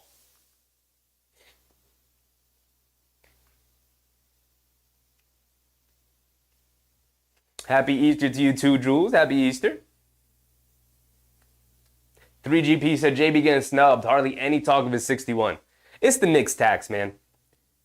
You know, for some reason, people don't really like talking about the Knicks and Brunson. The fact that he's still not a top 10 MVP candidate, look, he's got no chance of winning. But the fact that we're talking about guys like Sabonis and KD and Booker, guys who got their teams in the play-in over Jalen Brunson, what he's doing with his team, with the Knicks here, despite all the injuries, is absolutely asinine to me. SGA, pump fake, attacking, kicks it out to big man J. Will, out to Giddey. Giddey on the left wing, coming to his right, dancing with it. Gets caught in the air, now puts up the foul line mid-range jumper, comes up short, can't get it to go. DiVincenzo keeps Lou Dort off the glass. Brunson picks it up, he's bringing it down left side of the court. Lobs it ahead to Achua, who can't catch it. Fumbles the pass, Giddey picks it up. Bad pass from Brunson. Out to Isaiah Joe, right wing three in transition. And he's a knockdown three-point shooter. And just like that, a big swing cuts the lead down back to a one-point game. 42. Brunson did knock down his free throw, by the way. Brunson attacking, slips and falls. Brunson staying on the floor. Inside pass to big man J. Will, who lays it up and in. And the Knicks are going to call a timeout as Brunson comes up limping. Still in the backcourt. It's just not been the Knicks' year. It's not been the Knicks' year. He's walking it off. Slight limp for JB. They're going to show the replay here. Is it an ankle? It's an ankle. Stepped on the foot of Lou Dort. Turned it a little bit, so it's good. It's an ankle, not like anything else. But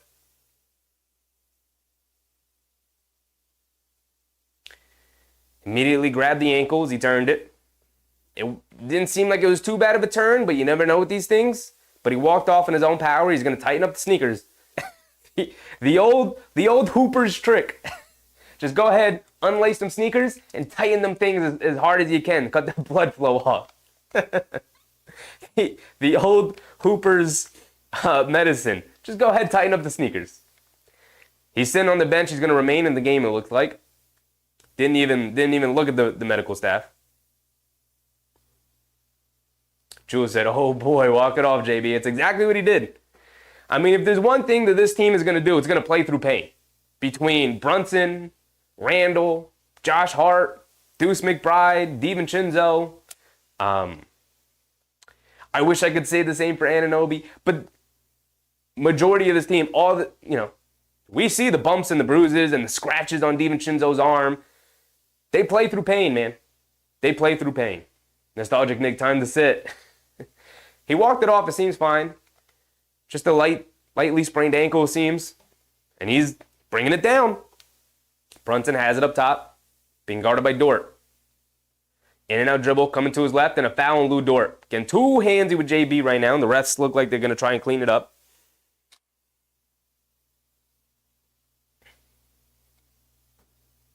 "3GP said Brunson needs the old sneaker pump." Yeah.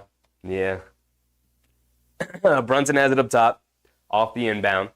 Coming to his left off the Achua screen, in the mid-range, kicks it out to McBride out of the corner, pump fakes, back up top to Debo. Pump fakes, he's driving it down in the lane, scoop layup with the left hand, can't get it to go, fight for the rebound. Achua keeps it alive, and he tips it up and in as the buzzer expired for the shot clock.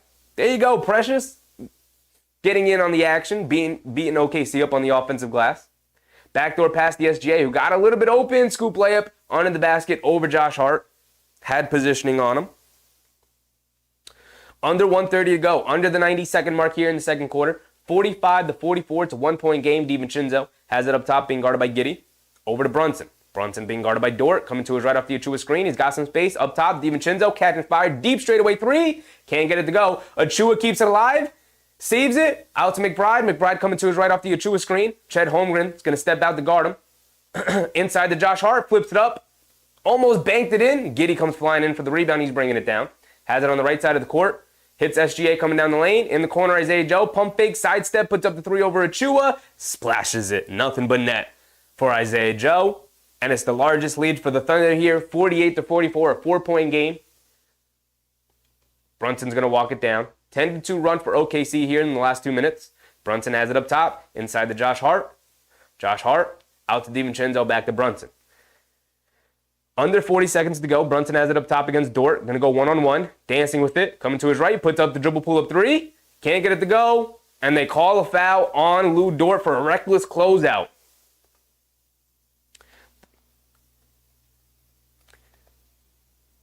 Mike Breen points out that the Thunder were actually in a box and one, so Lou Dort guarding Jalen Brunson and everybody else is in his zone.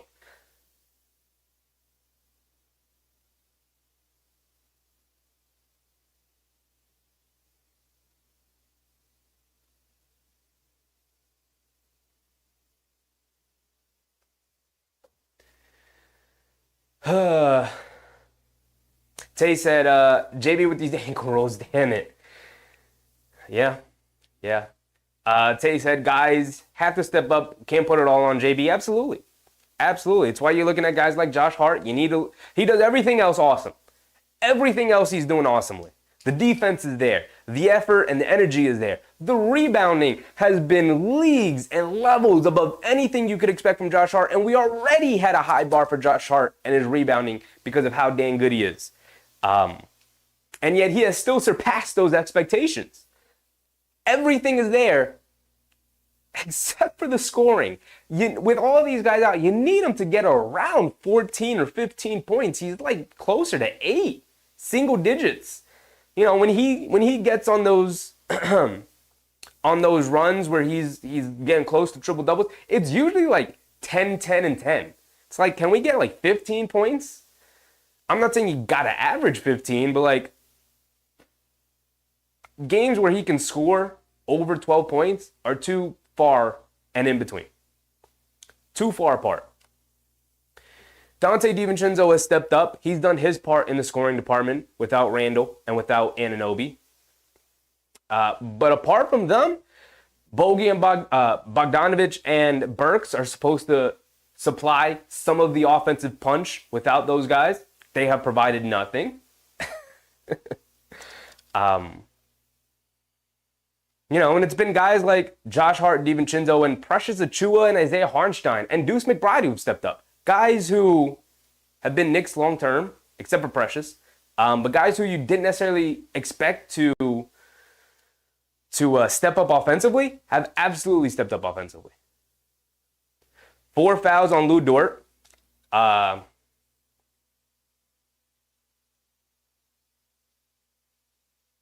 I'm not sure if they called it a flagrant or not. I didn't see.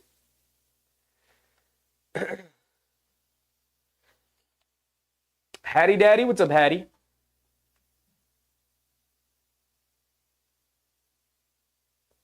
So Jalen Brunson at the foul line for 3 free throw attempts. No flagrant foul, just a regular common encroaching shooting foul.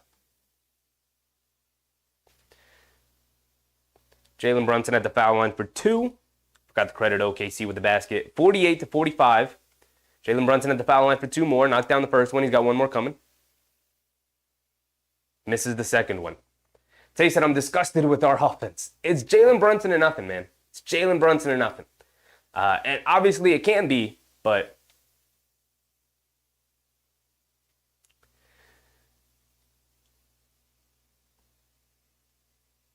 Brunson goes 2 for 3, knocking down the first and the third. 46-48. OKC bringing it down. J-Dub has it up top, being guarded by Hart. Coming to his left, stops, foul line pull-up jumper, gets it to go again. I don't even know if there's a way to guard that when you're not tall enough to really even contest the shot. Jalen Brunson has it up top, coming to his left. They send a double team. They're in a box and one. Bringing a double team to Brunson. Brunson inside the Hart. Cross-court DiVincenzo. Right wing 3 standing there by himself. Can't get it to go. Fight for the rebound. Giddey wins out. Saves it over to Isaiah Joe, who doesn't get the shot up as the buzzer expires. Oh, man. 3GP said we need to win to make a statement with this game. I don't know if there is. We're at the point of making statements anymore.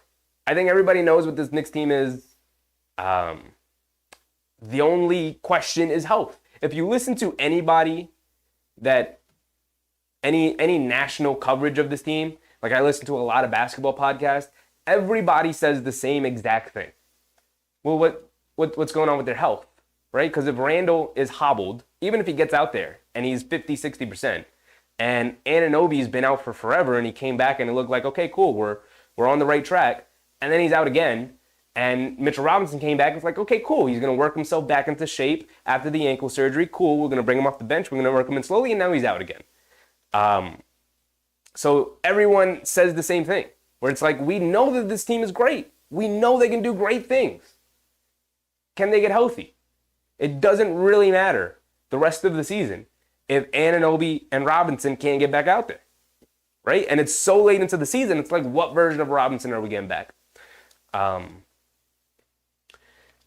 Anunoby, I'm not really concerned with because he'll slot right in, right? We saw he came back. The game against Philly, it was like, yep, this is what it's like to play with Anunoby. We saw it against, who did we play next? Portland. And it was like, yep, we blew those guys out. Easy game. And then we saw it against Sacramento, which was a really tough, competitive, hard-fought game against a really good Western Conference team in Sacramento. And the Knicks pulled that one out. And Anunoby didn't even shoot it well because that was the game where his elbow really flared up and it was really hurt. He shot 1 for 8 in that game. Every jump shot looked terrible. He was screaming out in pain shooting. But the defense was there. The threat of Anunoby was there, and you could see how it shifted the court for guys like Jalen Brunson and DiVincenzo and Josh Hart, right? We said it when he was back on the court. Like, it just puts everything where it should be, right? Because Josh Hart, as great as he is, as physical as he plays, as big as he plays, he's still 6'5". So he's trying to guard a guy like J-Dub tonight. He's just not big or tall enough to contest him when he stops and shoots a mid-range jumper because you can just shoot it right over him. So you get Anunoby out there in that position instead, and it's like, okay, they don't get anything easy at that point. But it's just the injuries, right? I know I sound like a broken record. I know it must be annoying to listen to and to hear constantly someone say, like, are the Knicks going to get healthy? It's the injuries, right? We know what they look like. But it's the truth. It's literally has defined this season. In a season that should have been defined by ultimate turnover for the better and ultimate change and going from a good team to a great team, that should have been the definition this year. And instead, it's going to be defined by these injuries, right? We will look back when we're halfway through next season. We're going to look back, and the start of next season, we're going to look back at this season. We're going to look back at that January where they went 14-2 and set the league on fire and made a statement in that month, right? Like, you talk about making a statement tonight. You made a statement that month. This is what this Knicks team looks like healthy. They had phenomenal wins against Minnesota, against Denver, against Philly, with Joel Embiid. This team dominated in January. They were a couple of rebounds away from having a perfect month, from having like a 16-game winning streak that month. They were a couple of rebounds away from not losing that month. That's when they sent their statement to the rest of the league that we're here. And because of the injuries, now everybody's on hold, on pause. And it's like, okay, we see you. We saw what you did. We know what you're capable of now. So when you get back healthy, we'll be waiting for you. But until then, everybody's just waiting, right? Nobody is concerned with what this Knicks team is going to do because you're not doing anything without Anunoby and Randle and Robinson, right? You're missing 3 key players on your team. Jonathan Martinez, what's up, John?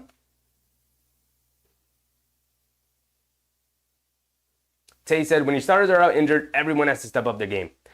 Absolutely. Absolutely. We've been saying it forever, right? Like, you need McBride.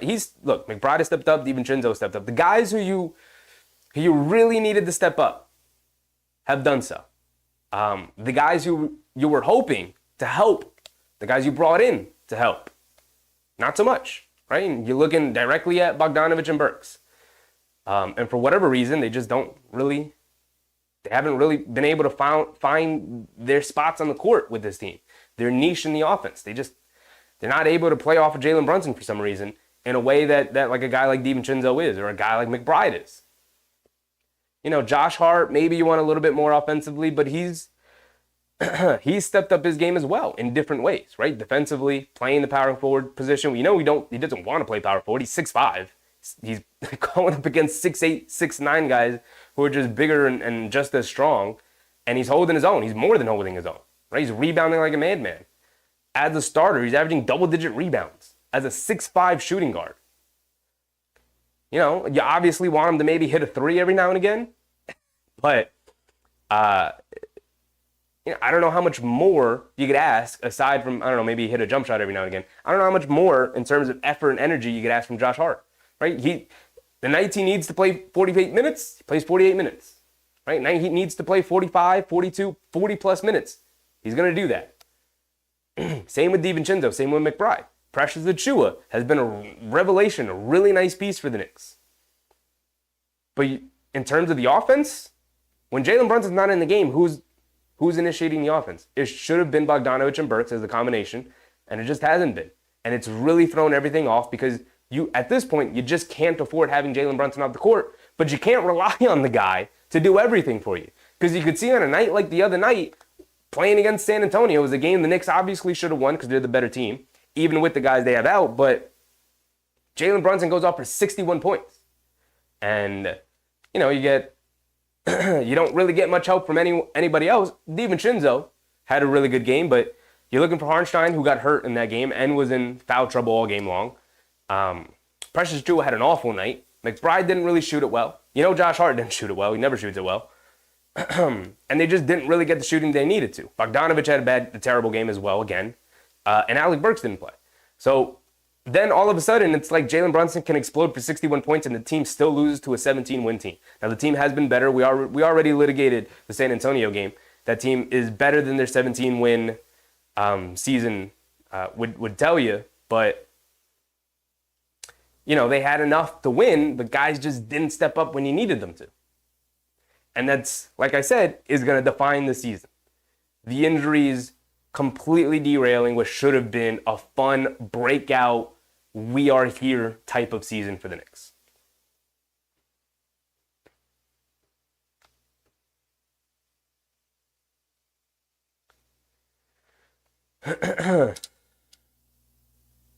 Where are we? Charlie said, OKC is fighting for that number 1 seed, and they're in destroy mode right now. Let's keep our steady composure. Absolutely. Look, they're in the game. They're playing very well. Not very well. They're playing very well in terms of with the injuries they have, they shouldn't be this close to this Thunder team. But they always find a way. It's what they do.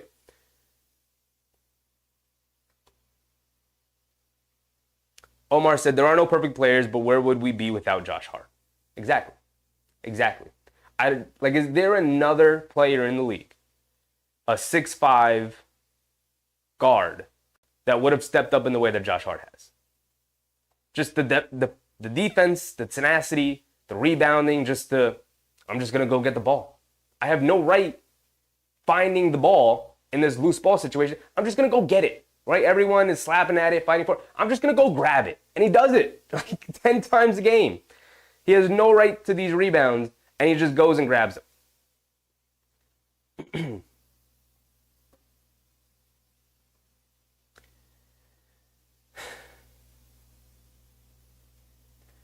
Tay said, Omar, you're right, but you don't have to be perfect to score 10 points in a 4-quarter game. Yeah, the only thing about Josh Hart is, I'd like him to hit a jump shot every now and again. It's just the only thing. The only thing you can quibble with Josh Hart, just hit a jump shot every now and again.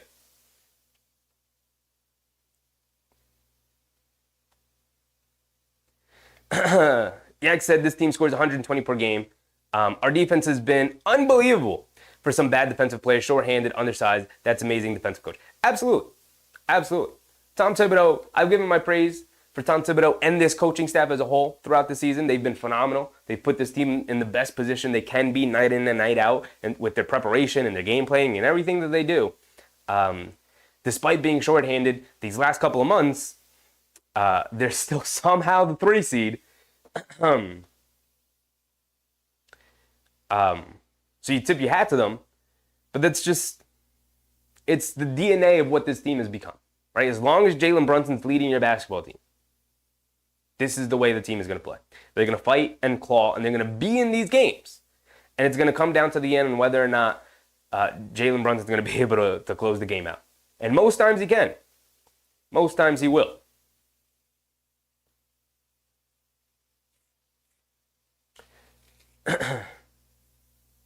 Bernard Johnston, we need to hit them open shots. We plan on winning this game. Absolutely. Overall, the Knicks have not shot it well. Neither team has really shot it well. But the Thunder started to make shots to close that quarter there. They're up 4 here at halftime. And the Knicks, like Dante DiVincenzo, Deuce McBride, they're getting open shots from the perimeter. Those are guys you want shooting those threes. And yet, overall, between the two of them, DiVincenzo's 1 for 8 and 1 for 10 from the field. And McBride is 1 for 5 and 2 for 7 from the field. Overall, they are 2 for 11. 2 for 11 from 3. From your 2 best three-point shooters in your starting lineup. Not going to cut it, right? Got to hit these open shots. Tay said, when your starters are out, everyone step up the game. Yes, we went over that. Charlie said, as Mitch Robinson enters the game tonight, he is out tonight. He is not playing. Not available to play. Karen reminding people to hit the thumbs up button. Appreciate you, Karen. Always in the stream reminding people. Always appreciate it. Thank you. If you're in the stream and you hit the thumbs up button, and if you haven't subscribed, please feel free to subscribe, hit the thumbs up button, help support the stream, help grow the community. We're on our way to 1,000 subscribers. We are so close. So close. Not only would it just be like a nice round number to sort of validate all the hard work we've done these last 2 years doing these games, but the like insane, immense growth we've had this year. I started this season at 324 subscribers. We have well over 500 new people who subscribed to this channel this year. Appreciate everybody who's come in and has enjoyed the content, enjoyed their time here, and hopefully I can continue to provide you guys with some entertainment. Thank you guys. Thank you. Always.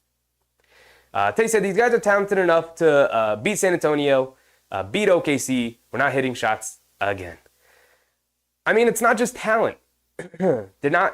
They're not deep with all these guys out with injury, and guys are tired, right? Guys are tired. You can see it in their legs. DiVincenzo being 1 for 8 on like pretty good looks from 3. Deuce McBride being 1 for 5 on pretty good looks from 3. The talent is there, obviously. We know they're talented, but the cohesion and the ability to, get a breather every now and again. All our main guys play like 40 plus minutes a night. It's just not an answer for continued success. We know what they can be when they're rested and they're healthy and everybody is available to play. Supremely talented. They can beat anybody in the league. They're one of the better teams in the league. But when you have to do it night in and night in and night in and night in and night in, and it's like these games never stop coming and these guys aren't getting any healthier. And so, Dante DiVincenzo comes out and he's firing away from 3 night in and night out. And sometimes they go in and sometimes they don't. They have enough to beat these teams. But, when you lack the players that they lack, 3 of their 4 or 5 most important players are not playing. A lot of times it's going to be like, okay, then we need to make shots tonight. Like the margin for error goes from here to here. You have almost no margin for error when you're missing these guys. So yeah, they need to play better, but at the same time, and every mistake is magnified tenfold because these guys are out and you have no room to mess up. Hattie said, Knicks have always had an injury issue. They get a player injured. Yeah, sure. A lot of teams could make that claim as well, obviously. But that's the NBA. It's the NBA. Like the Lakers would say the same thing. How many times have they signed a guy? Like this year, it's Gabe Vincent. He's played like 3 games for them. Every team would make that claim. It's an NBA thing. It really, really is. I wish I could say that the Knicks are the team that's cursed and all of that, but like realistically, the last handful of years, they've really benefited from in the health department. They've been fairly healthy.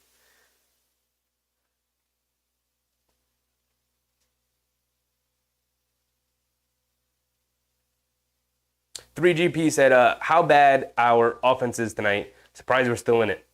OKC hasn't been that great offensively either. I mean, J-Dub is really the only guy who's got it consistently going all night.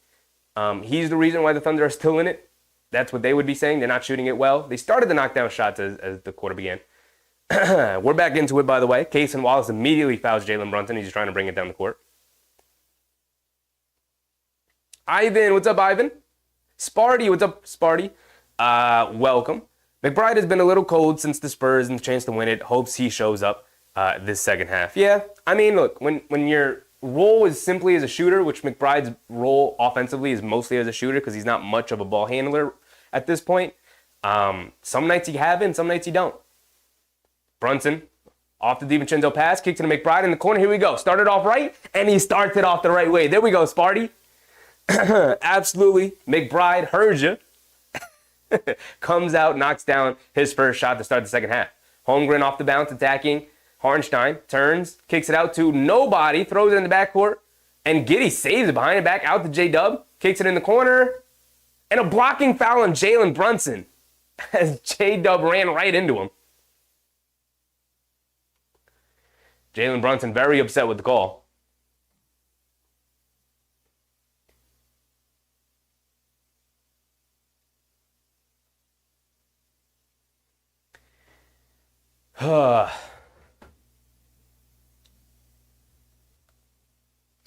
J-Dub has it up top, attacking to his right, now attacking to his left, putting the dribble moves on Josh Hart now, kicks it in the corner, Josh Giddey fires away a corner three, comes up well short, Josh Hart with the rebound, he's bringing it down, he's putting his head down, he's going to pull it back out, up top to Harnstein, hands it off to DiVincenzo, coming to his left, kicks it over to Brunson on the left wing, coming to his right, crossing over to his left, on Cason Wallace, slips and falls, Harnstein picks it up, Brunson picks it up and throws it off at Chet Holmgren.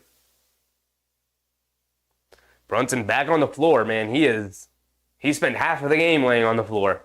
He's getting knocked all over the place tonight. Yak said, McBride not shooting well and Dante's 1 for 10 in the first half and only down 4. We will be fine. If they start making shots, we will be fine. But if they continue to have nights like they did in the first half, it's going to be a long night. McBride started it off the right way, now attacking, cross-court to DiVincenzo, extra pass to Brunson, wide open corner three, and he gets it to go as the shot clock expired. That's how you start the second half. 2 straight threes for the Knicks. SGA dancing with it, coming to his right, snaking, coming to his left. Harnstein's going to step out to guard him on the switch. SGA spinning, and a double dribble on SGA. Great defense from the Knicks tonight on Shai Gilgeous-Alexander, an MVP candidate in his own right. And the Knicks have done a fantastic job guarding him. Brunson bringing it down. He has it up top over to Josh Hart. Josh Hart being guarded by SGA. Over to Hartenstein. Hartenstein. Good denial defense from SGA. Finally gets it out to Brunson. Brunson going onto the basket and flips it up over his head past Chet Holmgren. Gets it to go. Crazy circus shot from Jalen Brunson. Got it to go down. He's now up to 15 points and 5 assists. Cason Wallace bringing it down. Pull-up three. Knocks it down right between the eyes of Jalen Brunson. Tough shot for the rookie there in Cason Wallace. Jalen Brunson bringing it down over to Josh Hart. Hands it back to Brunson, coming to his left. Kicks it out to Hartenstein up top. Fakes the handoff, driving it in on Holmgren. Gets caught in the air, kicks it out. DiVincenzo, can he get on track? And he gets it to go. That's how we come out, everybody. That's how we come out. DiVincenzo knocking down his first three. McBride knocking down his first three. Jalen Brunson getting in on the action. They're 3 for 3 to start the third quarter here. From three-point range. J-Dub has it up top, behind the back. Swing through, gets into the lane, throws up a floater, gets it to go down. There's no guarding that when the size difference is that large between Josh Hart and J-Dub. Brunson has it up top, coming to his right. Putting the dribble moves on Cason Wallace here. Step back, puts up the three. Ooh, Jalen Brunson heating up here. He's heating up here. You'll love to see it, folks. You love to see it. And it seems like their shooting is starting to come around a little bit here. Starting to come around for the Knicks, who are now 4 for 4 from three-point range to start the third quarter. And they have taken a 5-point lead. I believe that's their largest lead of the night. 60-55 with 9 minutes to go here in the third quarter. Starting to turn things around. Right? We were looking for them to shoot it better. They shot it terribly in the first half. 4 for 4 from 3. Right? 1 from McBride, who we wanted to see him start to knock down some shots here. 1 from DiVincenzo, who had a terrible first half shooting, 1 for 8 from 3. And Jalen Brunson with 2 threes here, getting into the rhythm, which is a very scary sight for the Oklahoma City Thunder. Smart timeout from Mark Dagnall as Jalen Brunson seems to be in the groove right now. Rishi Rich, what's up, Rishi? Shout out my guy. Big Taz said, that's right, Nick. Let them know where they're at.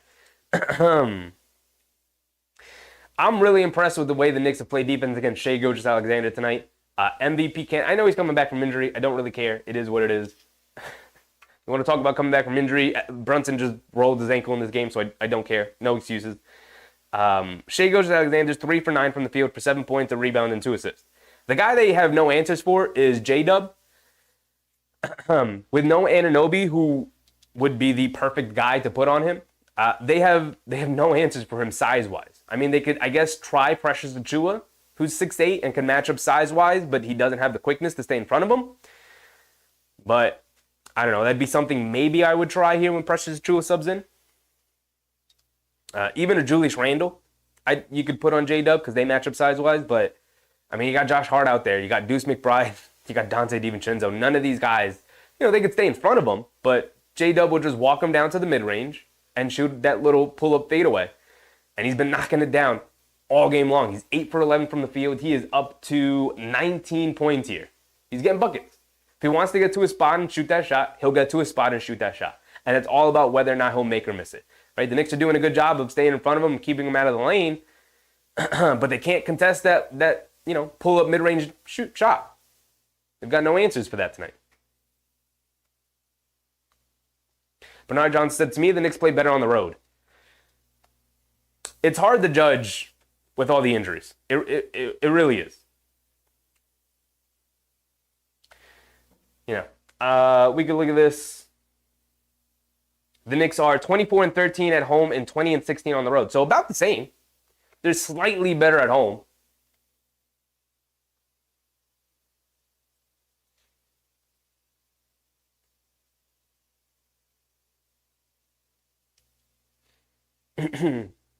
Yvette, what's up, Yvette? Knicks starting to heat up here. J-Dub is going to bring it down. Has it up top over to Holmgren. Hands it back off to J-Dub, coming to his left. Stops in the mid-range. Lobs it over the top to Holmgren, who catches it. Surrounded by a couple of Knicks. And a reach-in foul on DiVincenzo.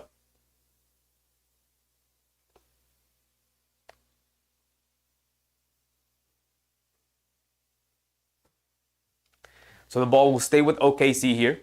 Sideline out of bounds.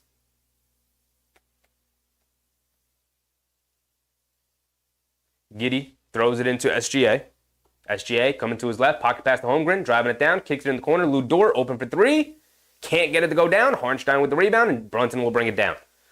Brunson pushing the pace a little bit here. Quick crossover to his right, dancing with it. Lou Dort guarding him, coming to his right, stops, turns, pivots, leans in, kicks it out. McBride, right wing 3, and he gets it to go down. The next 5 straight threes here to start the second half. Heating up offensively. J-Dub has it up top, hits Holmgren, cutting down the lane, goes up the lamp, slips, falls, comes down with it, just throws it away. DiVincenzo picks it up. Phenomenal defense from the Knicks. Over to Brunson. Brunson puts up a 3. He's feeling it. Oh, halfway down, it rolled just off the rim. And the Thunder will bring it down. Giddey has it on the right wing. In and out dribble coming to his left. Hits J-Dub coming back door, who lays it up and in. They got no answers for this guy tonight. 0. Nick Yak said, we really miss Mitch. The 3 guys who are out are so supremely important to this team. You could say that about all 3 of them. They really miss Randall, they really miss Anunoby, and they really miss Mitch. Harnstein has it up top, coming to his right, hands it off to McBride. He puts up a 3, he's feeling it. Oh, can't get that one to go. Long rebound, Harnstein grabs it, hits Josh Hart, pump fake, lays it up, and gets it to go.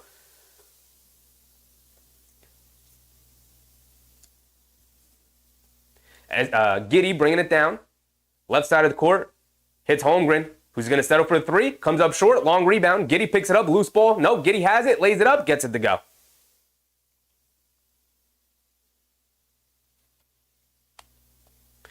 So DiVincenzo is going to bring it down. DiVincenzo on the right wing.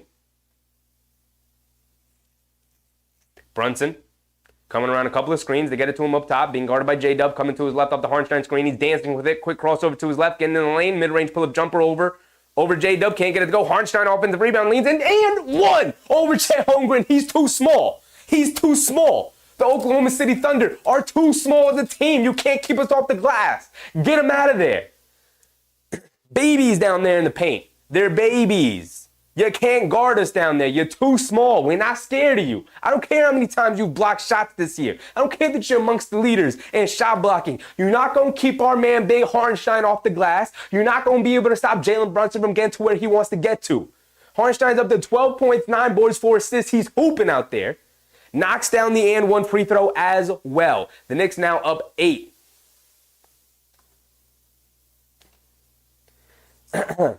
J-Dub has it up top. Over to SGA, being guarded by McBride. SGA has it. Coming to his left off a big man J-Dub screen.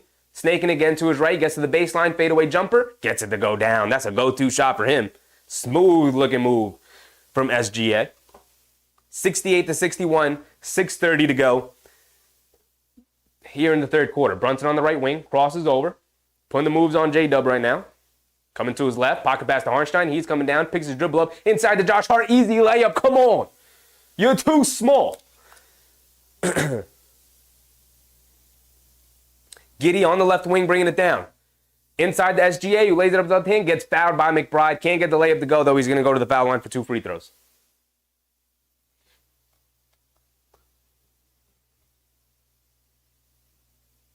Yex said Mitch was supposed to play tonight, which is why I mentioned him, but okay. Yeah. I mean, yeah. Yeah. Absolutely.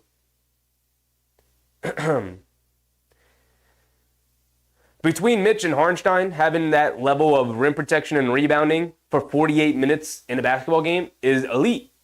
Is amongst the best big man rotations outside of superstar players that there is in the NBA, that you could have in the NBA, period.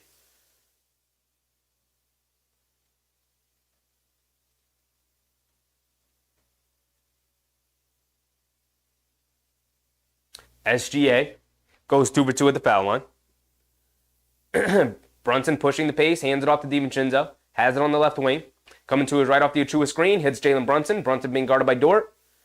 JB on the left wing. In and out dribble. Coming to his right. Spins. Coming to his left. He got space. Lays it up. Gets it to go. You can't guard him. Get him out of there. Get Lou Dort out of there. You can't guard him. He's been hacking all night. Now he can't play physically because he's already got 4 fouls. And JB just taking him right to the basket, laying it up and in. SGA coming to his left. He's trying to respond. Lays it up with the left hand. Gets it to go over Achua. SGA starting to heat up. He saw Jalen Brunson heat up. He said, hold on. I'm just as good. Hold on. McBride over to DiVincenzo. He pump fakes. Up top to Josh Hart coming to his right off the Achua screen.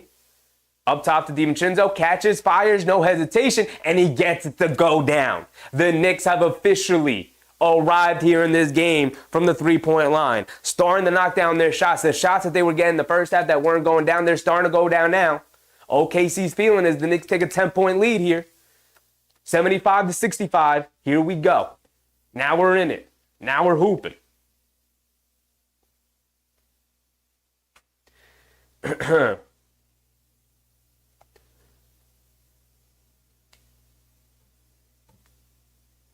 Ivan said, revenge will be gotten tonight. Absolutely, Ivan, absolutely.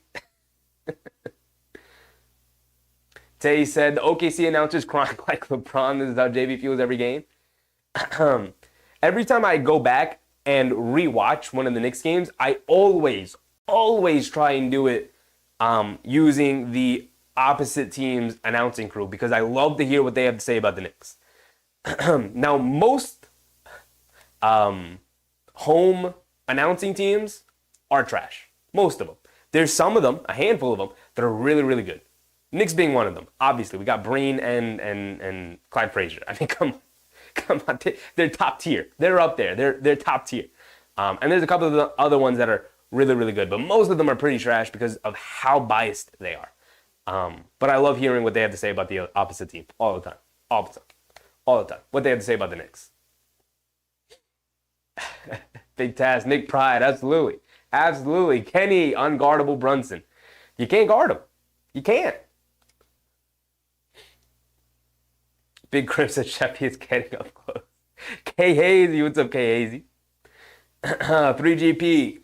Keep the lead, Knicks. No more cardiacs. No more cardiac Knicks. Or 6th quarter. Still have yet to find a solution for overtime. I literally never even thought about the possibility of overtime.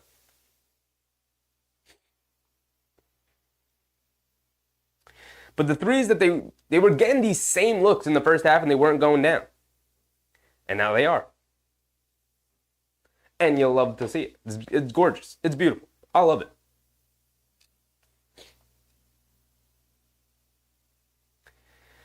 How many times so far has OKC been forced to call a timeout because of a barrage from the Knicks? Starts with Jalen Brunson, but everybody's getting in on the action now.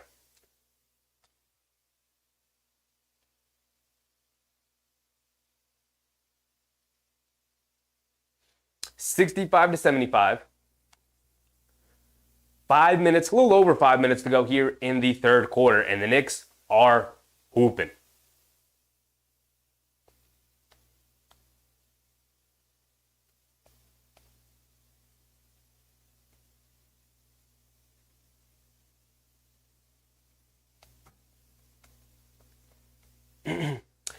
Yak said, I knew we had a shot to win this game. Now win it. Absolutely. Now we're into it. Now we got it. Blocking foul on Jalen Brunson again as big man Jay Will driving to the basket. Runs over Brunson. So big man Jay Will is going to go back to the foul line. Brunson, I'm telling you, he's spent half this game on the floor here tonight. It's been rough. How is that not a charge? How is that not a charge?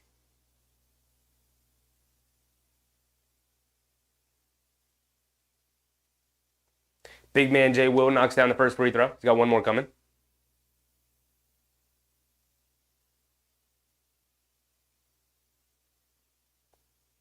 Big man Jay Will misses the second free throw, splits a pair. Absolutely. We love when our opponents misses free throws, and the Knicks will bring it down. McBride has it up top. And OKC is back into that zone. DiVincenzo on the left wing. Over to McBride. McBride up top. It's a 3-2 zone. You rarely see that one in the NBA. Usually the go-to is a 2-3. Brunson on the right wing. Jab step, puts up the three. Comes up well short. Long rebound. Isaiah Joe picks it up. Here comes SGA bringing it down. McBride's going to pick him up. Coming to his left. Dancing with it. Almost lost his handle. Picks it back up. Coming to his right off the big man Jay Will screen. Gets to the mid-range. Pump fake. Leans in. Kicks it out. Gordon Hayward out of the corner for three. Gets that one to go. First points for Gordon Hayward tonight. Has not looked good with the Thunder. A lot of trades this season just have not worked out for teams. Jalen Brunson has it up top. Coming to his right off the pressures to a screen. Hesitation dribble. Leans in. Kicks it out to Josh Hart in the corner. And Josh Hart just mishandles the pass. It goes out. It's right in your hands, Josh. Why are you trying to catch it with one hand? Two-hand that things, man. Hold on to it. Bad turnover from the Knicks there. As OKC will bring it down. SGA has it up top, being guarded by McBride. Coming to his right off the Dort screen. Pass fake, kicks it out to Isaiah Joe.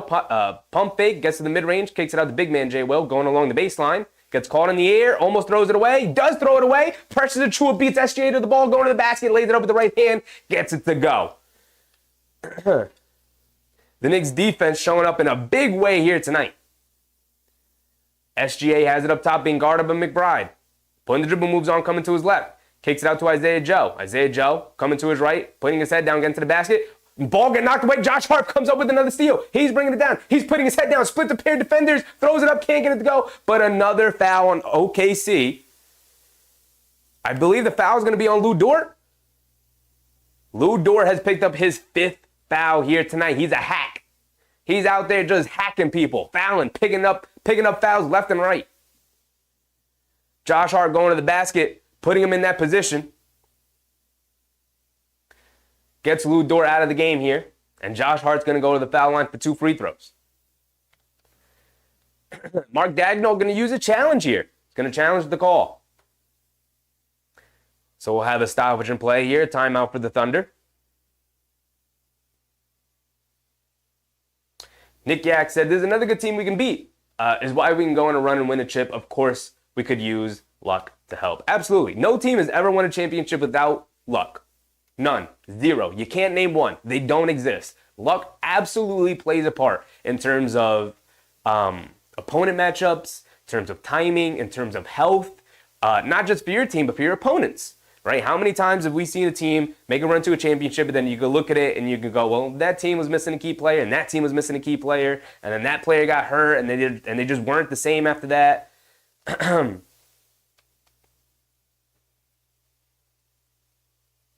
Oh, this challenge, the Thunder are going to win the challenge here because it doesn't look like Dort made contact with Josh Hart at all.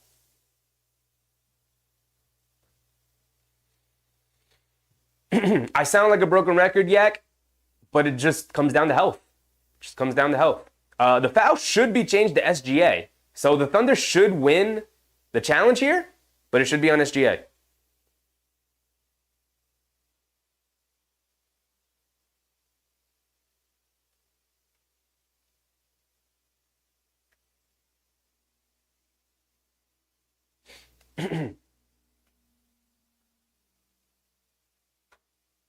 Big Crim said, what would Clyde Frazier say about Sheffy? My goodness. Tell us how you would announce Sheffy in his broadcast. My goodness. It would be a dream if I could ever meet Mr. Clyde Frazier. Absolute inspiration. I love the guy. He's literally been the voice of the Knicks my entire life. I don't know what it's like to watch. I'm going to cry the day he announces his retirement. I can't imagine watching a season for the Knicks where Clyde Frazier just isn't a part of it. I can't imagine it. Can't imagine it. So OKC wins the challenge, but Josh Hart is still going to go to the foul line for 2 free throws as the foul was switched from Dort to SGA. Still an important challenge for Mark Daigneault, a smart challenge because it saves the foul from Dort, who would have picked up his 5th. Josh Hart at the foul line knocks down the first free throw. Knock down your free throws, Josh Hart. Knock down his 2 earlier. He's got 2 more here. Ivan said, we put that pressure on defense. On defenses, we are relentless. I mean, it's just the nature of this team. They continue to attack. DiVincenzo is never going to turn down a 3. You know Jalen Brunson's going to continue to come at you all night. Josh Hart just flies around all game long, is a chaos engine. It's the identity of this team. They get it into SGA, high post at the foul line, being guarded by McBride. Jab step after the face up, coming down, good double team. Leans in, pump fake, ball strip. Good defense from Deuce McBride. Brunson bringing it down over to Josh Hart. He's putting his head down, gets caught in the air, kicks it out. DiVincenzo, he's going to slow it down. Good defense from OKC, not to give up an easy basket. And Brunson has it up top, going to reset. Being guarded by Lou Dort. The defense has been phenomenal tonight. Brunson up top, pocket pass to Josh Hart. He's driving it down, feeds McBride, driving it down, goes up, lays it up, gets it to go. Big, strong move from Deuce McBride going to the basket. Excellent passing and player movement from the Knicks between Brunson, Hart to McBride. J-Dub has it up top, being guarded by Josh Hart. Coming to his right off the Lou Dort screen, and they call a foul on Josh Hart running right through the Lou Dort screen.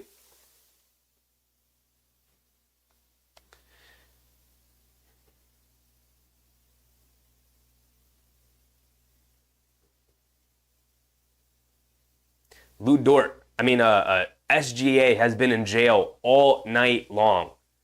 He has really struggled tonight finding open spaces against this Knicks defense.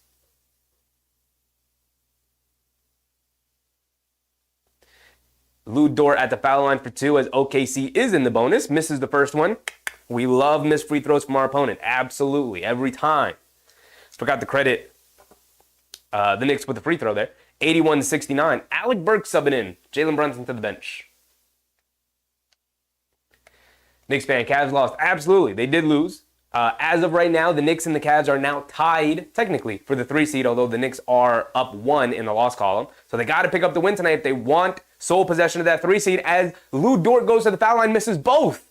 McBride pushing it down the right side of the court, coming to his left, pulling it back out. DiVincenzo, left wing 3. Ooh, halfway down, can't get it to go. Pressures a true offensive rebound, though. He's going to bring it back. Oh, crosses over, going along the baseline, throws up a floater. He gets fouled by Gordon Hayward. They can't guard him. Pressures Achua off the dribble. If you're giving up Pressures Achua off the dribble rim attempts, you're really struggling tonight. Pressures Achua with the smooth right to left crossover going along the baseline. You'll love to see it. Jalen Brunson going back to the locker room. Most likely just getting the ankle retaped. He seemed perfectly fine walking back to the locker room. He obviously rolled the ankle a little bit earlier, but he's been playing since. Precious Achua misses the free throw, though. Come on, Precious. Come on, Precious. Mr. Boone 303. What's up, Mr. Boone? Happy to see you back. Happy to see you.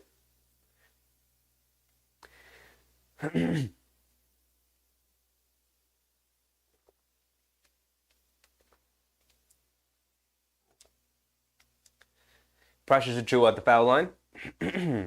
Misses 2 free throws. Come on, we were just talking about Lou Dort missed 2 free throws. You can't give it right back to him. Come on, Precious. You better than that. SGA has it up top being guarded by McBride. Crossing over to his left, stepping back, now coming to his right, around the Holmgren screen, pocket pass to Holmgren, straightaway 3, puts it up, way off, hits the side of the backboard, misses the rim entirely, but long rebound goes out to SGA. They get it out to J-Dub, who's wide open for 3, can't get that one to go. Fighting for the rebound, Precious Achua, good box out on Holmgren, able to grab it as Alec Burks bringing it down. We're under 2 minutes to go here. Over to Josh Hart, hands it off to McBride. McBride on the left wing, over to Achua. Achua has it up top, hands it off to DiVincenzo, coming to his left. Tried to hit the pocket pass, poked away. J-Dub picks it up, throw a head pass to Gordon Hayward, who catches and throws it down with 2 hands. Bad turnover for the Knicks, turns to an easy 2-point basket for the Thunder there. DiVincenzo has it up top, being guarded by SGA, coming to his right off the Achua screen. Kicks it out to Josh Hart. Extra pass McBride. Catching 5 from 3. No hesitation. Can't get it to go. Fight for the rebound. Loose ball. Knocked loose. And J-Dub picks it up. He's bringing it down. McBride's going to pick him up. J-Dub putting his head down. Goes up and throws it down. Oh my goodness. J-Dub.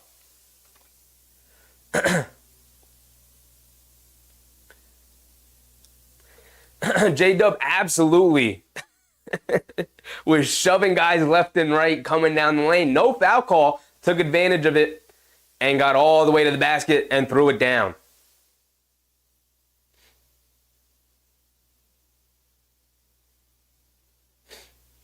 Rated E for emotions. What's up, Rated E? What's cooking? Oklahoma City Thunder is what's on the grill right now. They are on the grill right now. 81-73, although that J-Dub dunk could give them the energy they need after the Knicks have to call a timeout. Ty said they're not giving the Knicks any love. Always. Always. The Knicks never get love from anybody in the league.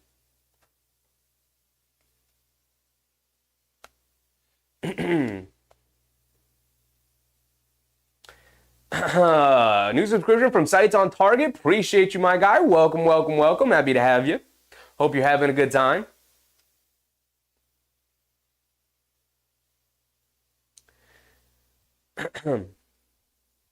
Jalen Brunson did return from the locker room, back on the bench. The Knicks are going to come out with the same 5-man unit that was out there. McBride, Josh Hart, DiVincenzo, Precious Achua, and Alec Burks.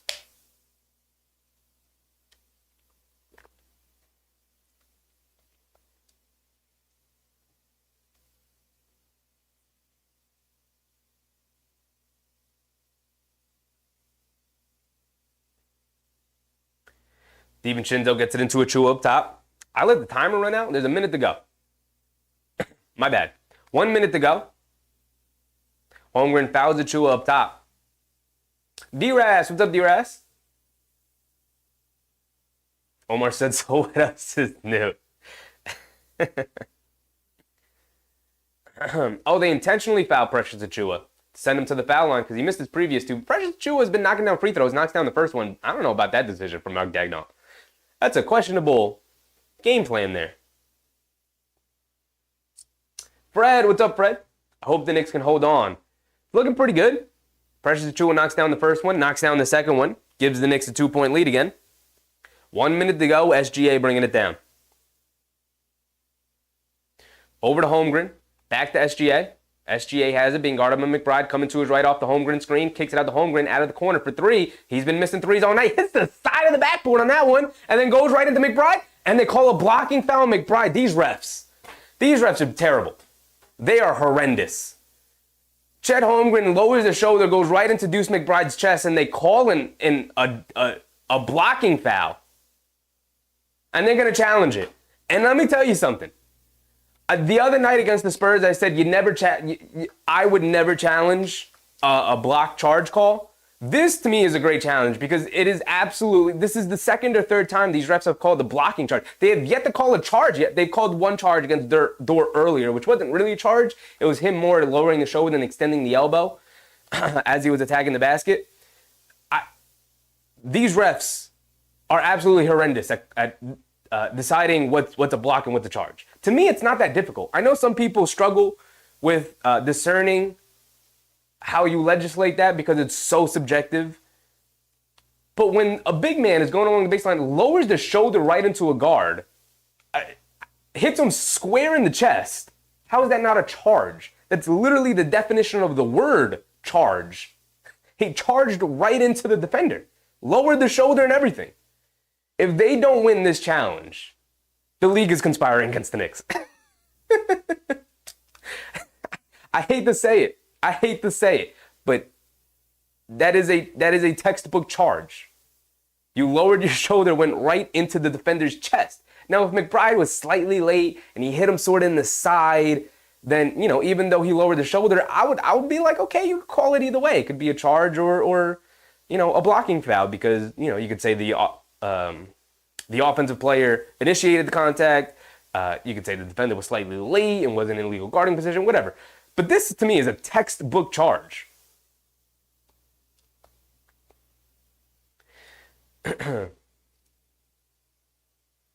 Jandry DeLuna, what's up, Jandry? You're at the Knicks game having fun right now. Appreciate you, Jandry. Hope you're having a good time over there at MSG.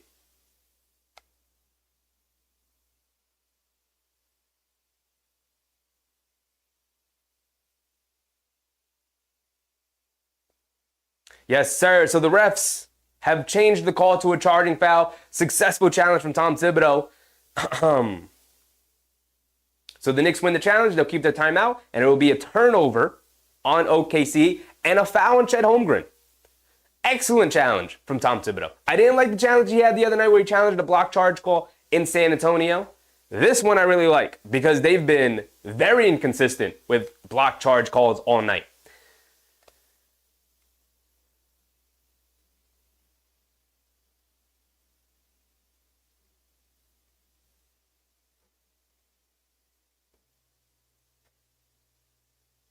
So the Knicks will be bringing it down here.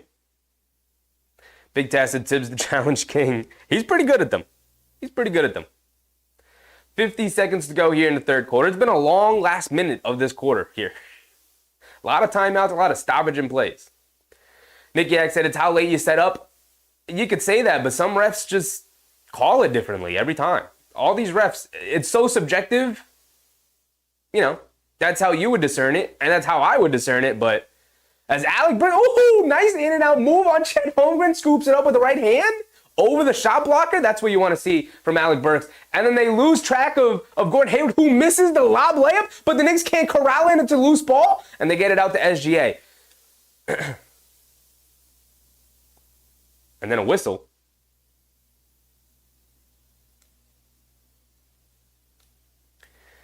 So the Knicks had an opportunity to get the ball back. They're up 12. I dropped my microphone. They get it into SGA up top, coming to his left against McBride. He's got space, scoop layup with the left hand, gets it to go high off glass, over pressures Achua. It's just a tough move from SGA. McBride couldn't keep him out of the paint that time. SGA got to his spot. Shot clock turned off. McBride's going to hold it for what should be the final shot of the quarter here. McBride has it.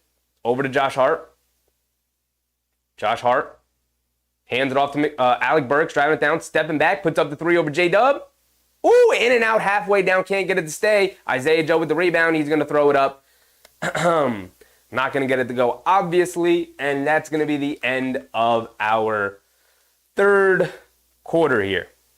10-point game, 85-75. The Knicks shot the lights out of the ball to start that third quarter there. Gave them the lead, gave them the 10-point lead. Now they got 12 minutes of basketball, 1 quarter left to see if they can hold on to it. They did a really good job of holding on to a double-digit lead without Jalen Brunson being into the game. Very, very important.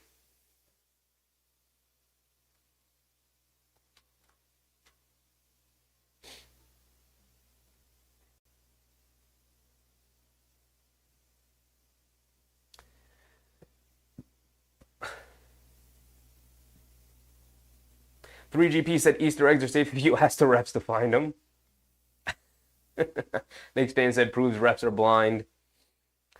Gotta love the ref jokes. Karen said sounds like the refs are the same from the Florida Gators game. They allowed 3 buckets from the other team that were illegal in college basketball. Second game in a row where I don't think it's been all that well officiated. This one hasn't been that bad, It's hard. You'll be hard pressed to find a game where you're like, the officiating was actually really good tonight.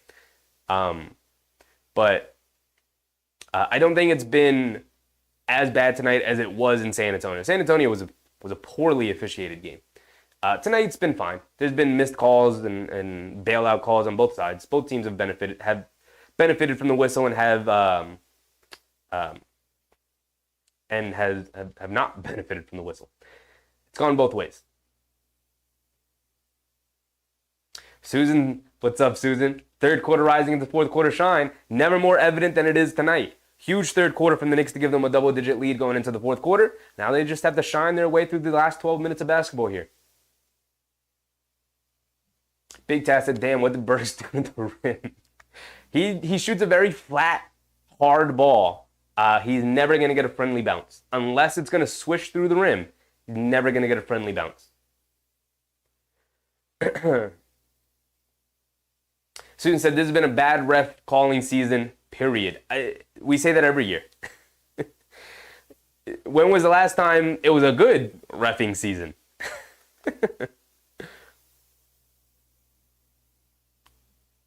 Cap top, now time to start counting possessions and run them when they're napping on defense. Just got to continue to play solid basketball here. As we start the fourth quarter, Case and Wallace are going to bring it down. The Knicks come out with the same five-man unit that's been out there. McBride, DiVincenzo, Burks, Hart, and Precious Achiuwa. J-Dub has it up top, dancing with it. Mid-range pull-up jumper over Burks, gets it to go. He is 11 for 15 tonight. He is cooking. McBride bringing it down. Case and Wallace guarding him. Over to Burks. Burks being guarded by J-Dub, coming to his right off the Achiuwa screen. Now crossing over to his left, gets to the mid-range, pump fakes, kicks it out to Josh Hart. Hands it off to McBride. McBride on the left wing, over to Achiuwa.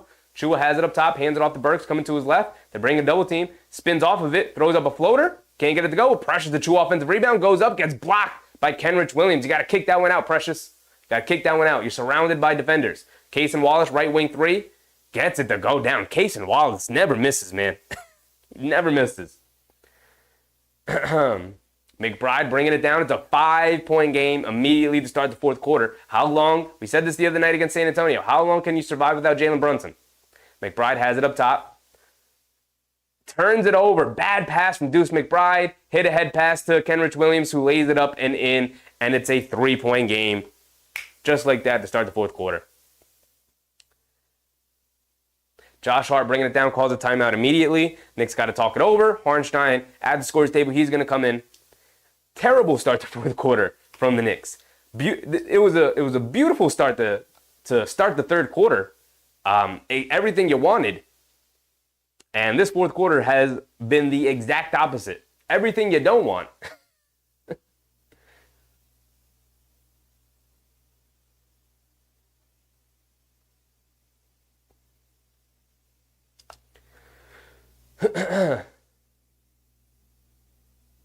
Knicks fan said, what happened to Big Mitch? He came up limping the other day when they played San Antonio in the fourth quarter and in overtime. He said he just kind of landed a bit awkwardly. Maybe a sore ankle, but he was questionable coming into tonight, and then he was ruled out before the game started. I would probably expect him in the next game, but I've said that before about Anunoby, so at this point, I just don't even want to say anything. He'll be back when the team says he's back, because I just don't know anymore.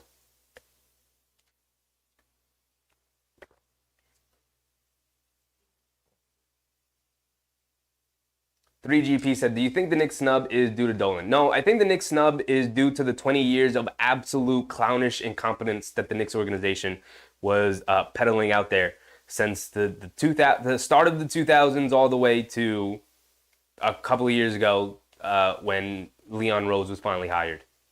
And it was like, oh, so this is what like a professional front office looks like. But it took 20 years to get to that point. And, you got to realize that that's an entire generation's worth of people who have come up clowning on the organization. And, deservedly so. The Knicks were horrible in terms of the way they were being run. Terrible decision-making, terrible trades, terrible cap management, having everything riding on free agents signing with them in the offseason just because they're the New York Knicks and it not working out for 20 years.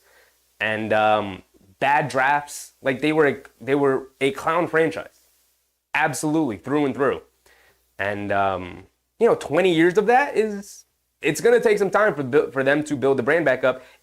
It's been slowly changing with Leon Rose's tenure and finally getting a guy like Jalen Brunson's level to be on this team. It's been slowly changing, but it's going to take time, unfortunately.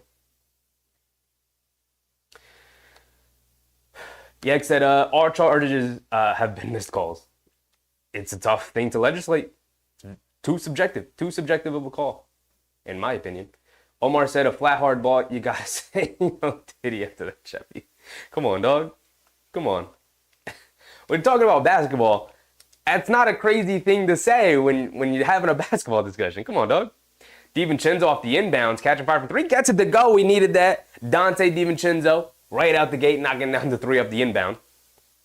El Tigre, what's up, El Tigre? Aaron Wiggins driving it down. Up top to Giddey. Straightaway three. Gets it to go. Answers right back with the three of his own from Josh Giddey. Back to a three-point game. Kenny, what's up, Kenny? Randy, what's up, Randy? It's been a while, my guy. Happy to see you again. McBride has it up top over to DiVincenzo. DiVincenzo on the left wing. Coming to his left off the Harnstein screen. Pocket pass to Harnstein. Coming down. Leaves it off for Achua. He goes up, throws it down, and they call a charge on Harnstein. The exact call that the Knicks have not gotten all night. OKC gets it right there. That tends to be the way it goes. Let's see how egregious it was. It is a charge. That's a call that the Knicks have not gotten all night.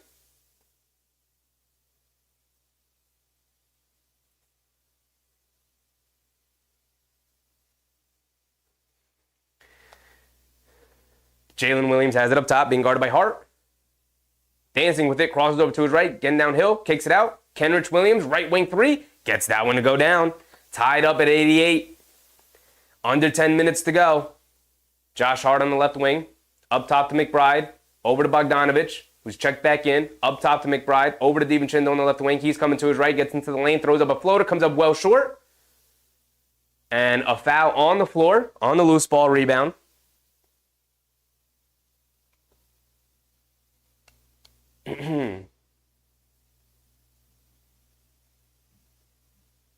Student said, I have to go to my family is here. So I leave a positivity fourth quarter shine. Shout out, Susan. Appreciate you. Always having a good time. Go spend time with your family, Susan.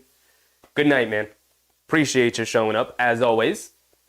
They called the foul on DiVincenzo's floater attempt. So DiVincenzo at the foul line knocks down the first one. He's got one more coming. The cardiac Knicks reappearing. DiVincenzo goes 2 for 2 at the line. They had their opportunity to extend the lead or at least hold on to the lead until Jalen Brunson came into the game. And here it is, another close game. Giddey has it up top, being guarded by McBride. Coming to his right. Euro steps in the lane, throws up a floater, gets it to go over McBride. The height advantage allows him to just get that floater up over him. Tied again at 90. Giddey coming up huge in the fourth quarter for them. McBride on the left wing. Over to Josh Hart. Josh Hart. Back to McBride, left wing. Pump fake, stepping back. Pump fakes again. Inside to Harnstein, all by himself. Pump fakes. And he just grabs Kenrich Williams as he was going down.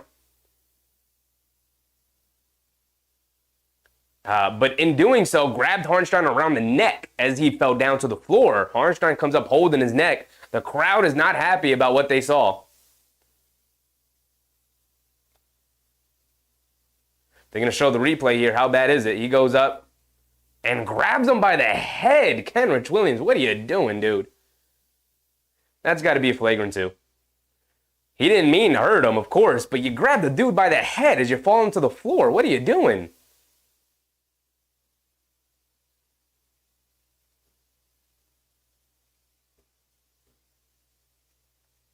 Knicks fan says sports fans know more about the sports than the refs do. Listen, refereeing is a hard job. They know a lot about basketball. They were being told to call the game a certain way, and the NBA game moves very, very quickly. It's hard to officiate.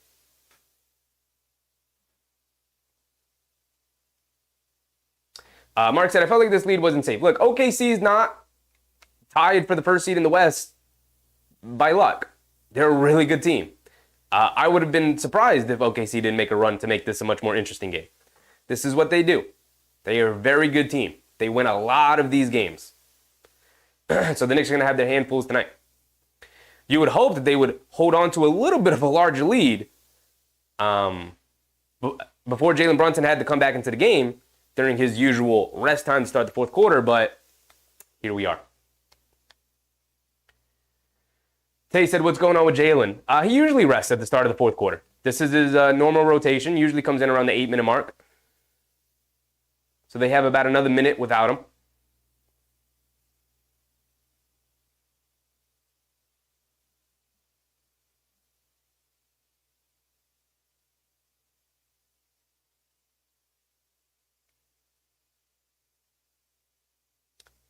It's a flagrant 1 from the officials. So Hartenstein's going to go to the foul line for 2 free throws, and the Knicks will retain possession of the ball. Jules said, here we go again with another adventurous fourth quarter. Nothing easy for the Knicks. Absolutely not. Knicks love to play in these close games. They don't call them the cardiac Knicks for nothing.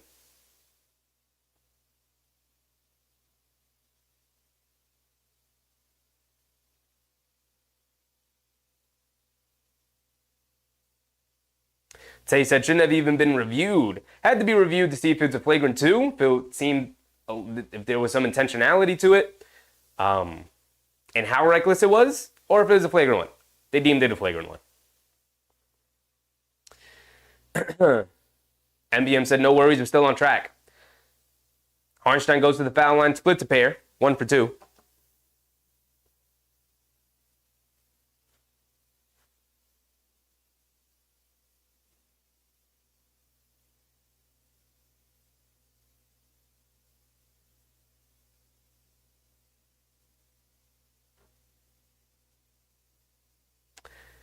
McBride has it up top.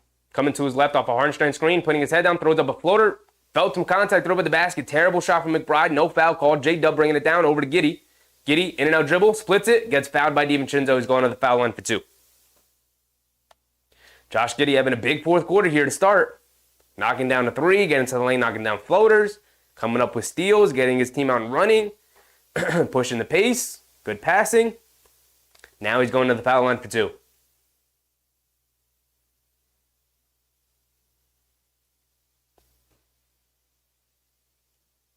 Giddey comes up short on the first one. Trey Lewis, what's up, Trey? Number 1 Nick hater. Welcome, Trey. Giddey goes 0 for 2 at the free throw line. You love missed free throws from your opponent, but Aaron Wiggins takes the ball out of Josh Hart's hands. Jalen Williams driving it down, takes the bump, knocks down the floater, no foul call. Got the bucket to go anyway. And the Thunder take a 1-point lead, come all the way back, and Jalen Brunson off the bench. He's going to the scores table. DiVincenzo has it up top, pump fake, driving it down inside the Hartenstein. He goes up and throws it down with 2 hands. Big night for Isaiah Hartenstein, who's dominated the paint for a very small Oklahoma City Thunder team. J-Dub has it up top, being guarded by Hart. Over to big man Jay Will. Big man Jay Will, still holding on to it. Good denial defense from the Knicks. Kicks it out to J-Dub, coming to his left off the screen, gets to the foul line, picks his dribble up, out to Aaron Wiggins, puts up the 3, good contest from McBride, comes up short, Hartenstein rips down a rebound, here comes Josh Hart pushing the other way. Josh Hart has it up top, going to slow it down a little bit. DiVincenzo has it, catching fire from 3, no hesitation, way off on that one, not a good shot from DiVincenzo. Giddey's going to bring it down, putting his head down, attacking Bogdanovich, runs right into him, loses it, nope, knocked out of bounds by Bogey, good defense for Bogey. It's going to remain with the Thunder though. Jalen Brunson's finally going to sub back in.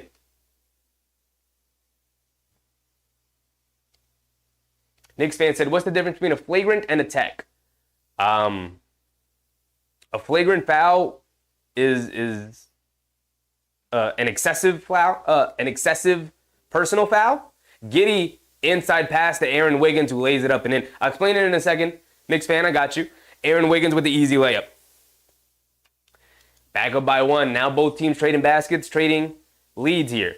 94-93, 1-point game. DiVincenzo over to Brunson on the right wing, attacking, gets to the mid-range, gets blocked by J-Dub from behind, and Giddey saves it. J-Dub bringing it down, in and out dribble, crosses over to his left, goes to the basket, lays it up, can't get it to go, and a blocking foul on DiVincenzo.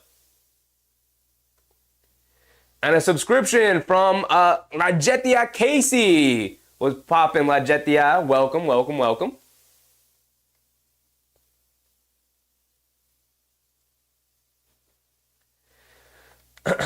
Jay Will going to the foul line for 2 free throw attempts.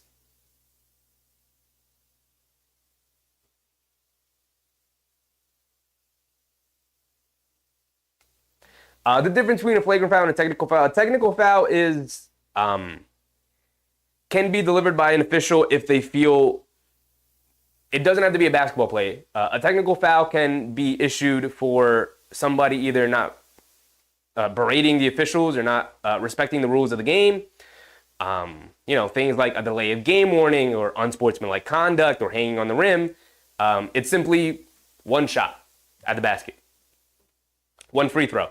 And then you have a flagrant foul, which is a basketball play. It is a foul that can be issued if it's an excessive or reckless foul from a player.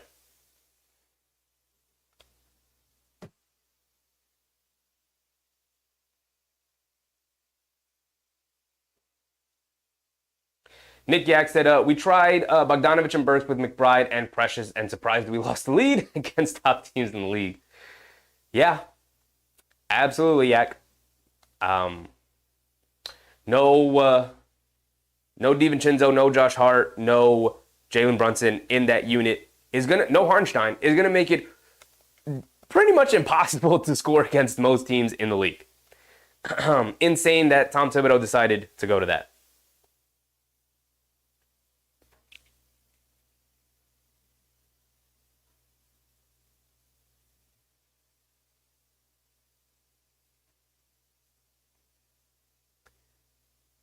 So the refs have ruled it just a normal foul from Dante DiVincenzo. So J-Dub is going to go to the foul line for his 2 free throws.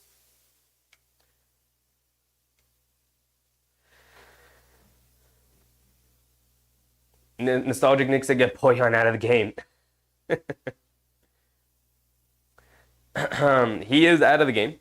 The Knicks now out there with their starting 5 unit of Brunson, McBride, DiVincenzo, Josh Hart, and Isaiah Hartenstein to end the final 7 minutes of the fourth quarter here.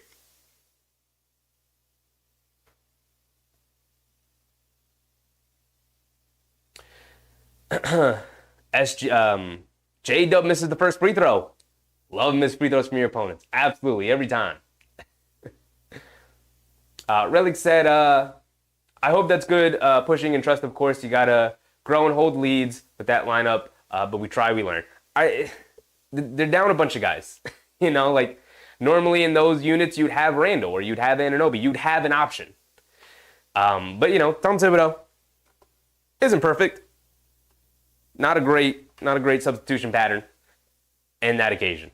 Brunson has it up top, pocket pass to Hartenstein in the lane, leans in, goes up, gets blocked from behind by big man J-Dub, but Josh Hart offensive rebound in the lane, over to Josh Hart. Josh Hart has to kick it back out to Brunson. Good defense from the Thunder here. Pull up jumper, banks it in, Jalen Brunson, and he's looking for a foul call, doesn't get it. He got the basket anyway, back tied at 95. We're under 7 minutes to go. J-Dub has it up top, being guarded by Hart. In and out dribble coming to his right. Hesitation dribble coming to his left. Kicks it out to big man Jay Will. Jay Will hands it off to Giddey. Giddey spins, coming to his right, gets into the lane, scoop layup with the right hand, gets it to go. Josh Giddey with another triple-double here in the Garden. Brunson hands it off to Josh Hart up top. Over to DiVincenzo, hands it off to McBride. Up top to Brunson. Brunson, dribble, pull up, 3, over, deep 3. Over big man Jay Will, can't get it to go. Giddey with the rebound. Bullet pass to big man Jay Will, out to Aaron Wiggins, over to Dort, who's checked back in. They swing it around to J-Dub against McBride. Kicks it out to Giddey. Giddey attacking DiVincenzo off the bounce, spins, goes to the rim, lays it up with the right hand. Beautiful move from Josh Giddey. And the Knicks just incapable of keeping this guy out of the lane. Josh Giddey has taken over here in the fourth quarter. He is killing the Knicks right now. DiVincenzo up top. Over to Brunson. Brunson has it up top. Over to Josh Hart. Josh Hart coming to his left, putting his head down, going to the basket. There's nobody there, and they call a foul on Aaron Wiggins. So Josh Hart's going to go to the foul line for 2 free throws. 99-95. The Thunder with a 4-point lead.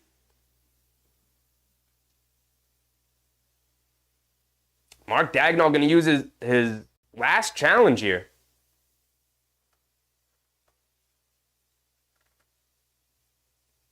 Eamon Owis. What's up, Eamon?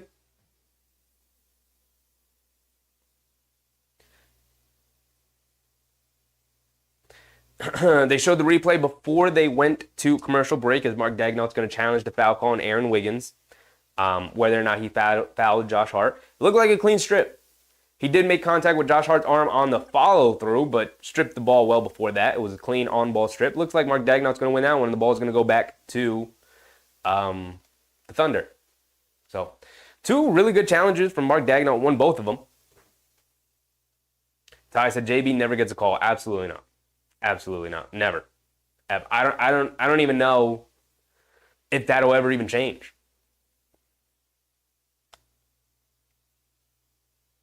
But it's a 4-point game. Under 6 minutes to go. They got half of the fourth quarter remaining. 6 minutes of basketball left. And they're in a tight one with one of the best teams in the NBA. The number 1 seed in the Western Conference, the Oklahoma City Thunder, the second youngest team in the NBA. A pretty much fully healthy Thunder team. I know this is SGA's first game back from injury, but I don't want to hear about your injured players when we're the New York Knicks and we've been missing the guys we have been missing for the amount of time that we've been missing them for. So we're facing a fully healthy Thunder team that's played pretty well. They've got some open looks that they just haven't really knocked down, but I think Tom Thibodeau, for the second night in a row, you just can't run out the lineups that he's running out. When Jalen Brunson isn't in the game, you can't have lineups of no Brunson, no DiVincenzo, no Josh Hart, no Isaiah Hartenstein. Where is the offense supposed to come? I know technically it's supposed to come from a guy like Burks or Bogdanovich, but it clearly has not worked since the trade. So Tom Thibodeau needs to get better with that rotation. He has to find an answer for that. Obviously, these guys need rest, but it can't be all at the same time.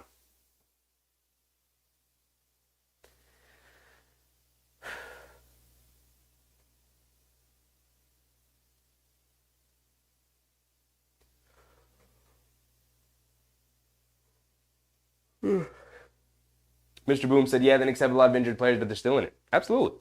They're always going to have a chance to win as long as Jalen Brunson's out there. Always.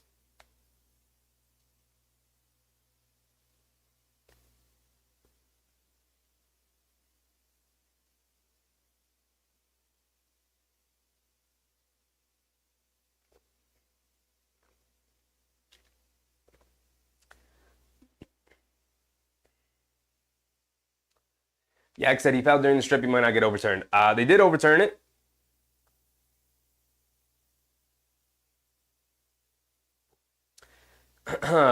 OKC does win the challenge. No foul call. Clean strip out of bounds, and they call it out on Josh Hart. So OKC has it. J-Dub has it up top, being guarded by Josh Hart. Over to big man J-Dub, J-Will. And Josh Hart runs right into big man J-Will, foul on Josh Hart.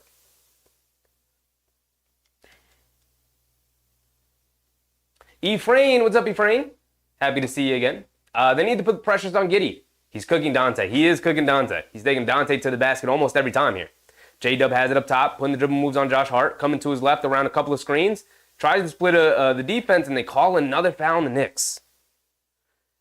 A lot of quick whistles right now here in the fourth quarter. Victor Wembanyama! What's up, Victor Wembanyama?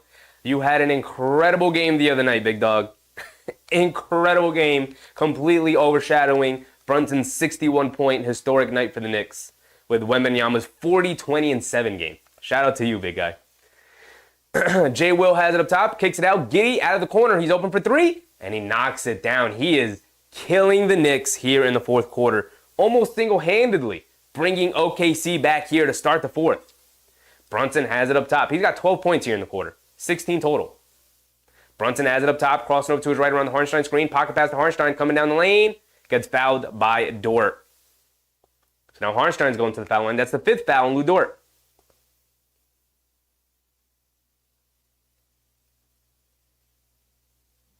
Efrain said put pressures on Giddey. That's not even a bad idea. The issue is, who do you take out?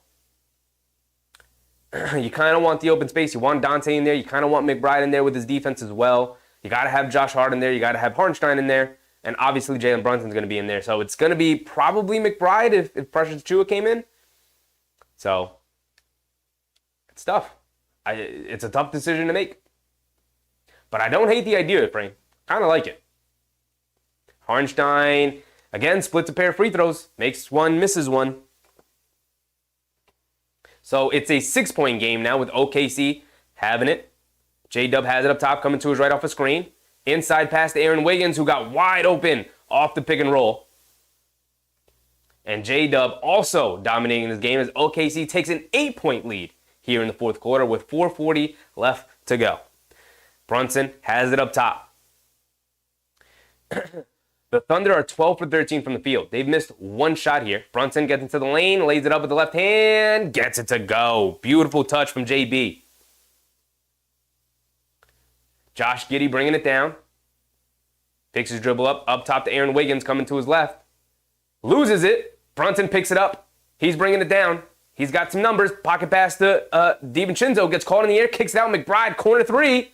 Can't get it to go, but a foul on Aaron Wiggins. So 3 free throws for Deuce McBride now. An excellent pass and decision from Dante DiVincenzo, who in transition got the pass from Brunson and went up. Big man Jay Will went up vertically. Beautiful contest and rim protection from Jay Will. And McBride caught in the air in the chest of Jay Will, decided not to shoot the shot there because it was an excellent contest. At the last second, kicked it out to Deuce McBride in the corner. And a bad closeout from Aaron Wiggins leads to a Deuce McBride trip to the foul line for 3 free throws. Leonelin? Welcome. Leonelin welcome. Nick Yag said Clyde is pissed the call got overturned. So was Breen. They were mentioning the Aaron Wiggins had the arm on Josh Hart before he got the clean strip. As Deuce McBride steps to the foul line, knocks down all 3. You love to see it. Back to a 3-point game. Giddey bringing it down, being guarded by Hart. Feeds SGA, who's back into the game. High post at the foul line, being guarded by McBride. Leans in, puts up a jumper, comes up short. He's leaning in, trying to draw a foul. Good defense from him. DiVincenzo driving in, kicks it out. Brunson for 3, could tie it. Can't get it to go. Fight for the rebound. Jay Will saves it. But he stepped out of bounds. It's going to stay with the Knicks. There's the effort from Josh Hart saving that possession. Ball is going to stay with the Knicks here. It's a 3-point game. Jalen Brunson had the opportunity there. They had the opportunity there to tie the game at 104 there. But at least the Knicks will get possession.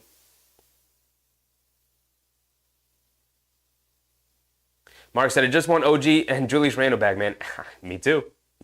Brunson driving it in, tried to hit Harnstein, loose ball. Josh Hart saves it, kicks it out to DiVincenzo. He's driving it down. Back to Brunson. 5 seconds to go on the shot clock. J-Dub guarding him. Brunson out of the corner. Putting the dribble moves on, crosses over, gets past him, and he's fouled. Ooh, can't get the pull-up baseline jumper to go. But J-Dub does foul Jalen Brunson in the act of shooting. He's going to go to the foul line for 2 more free throws. He had 5 seconds to go and no space and made something out of nothing. Jalen Brunson is special.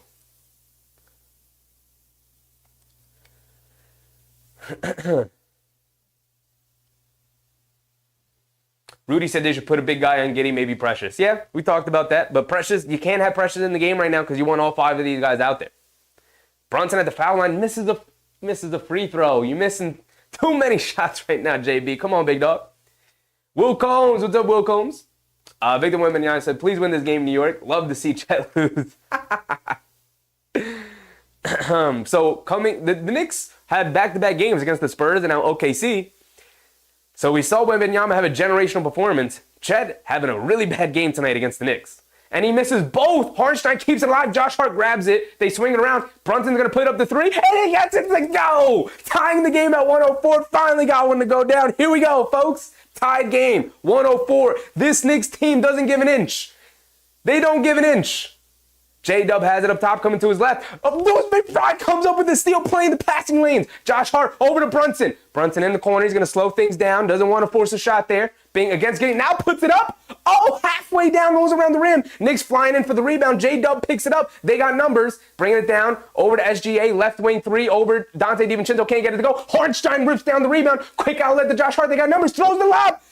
Bad pass from Josh Hart. DiVincenzo tried to save it, but here comes OKC. They got numbers. Giddey's going to pull it back out, leaves it off. J-Dub, pull up, straightaway three. Nothing but net for J-Dub. Wild sequence. Terrible decision from Josh Hart to throw that lob to Devo. Terrible decision. Oh, man. Jalen Brunson bringing it down, has it up top.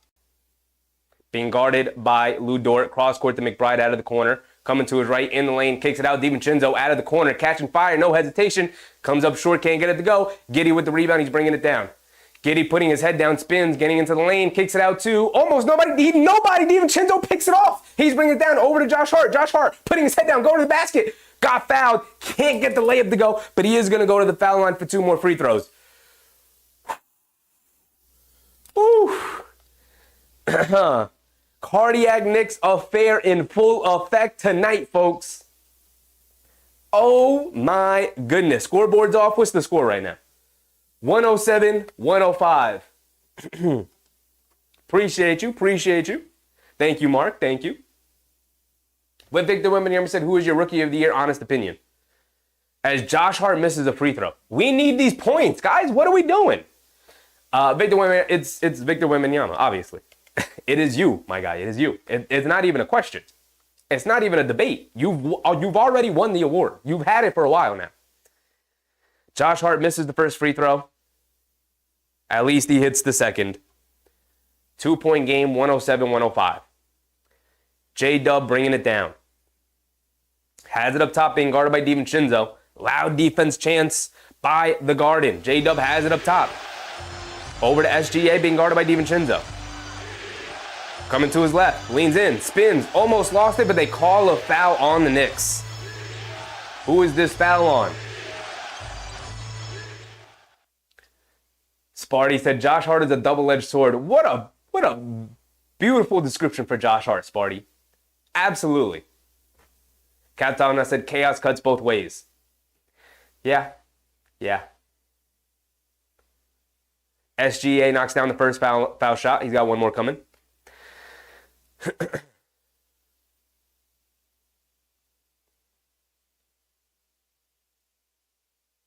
SGA goes 2 for 2 from the foul line. Jalen Brunson's going to bring it down.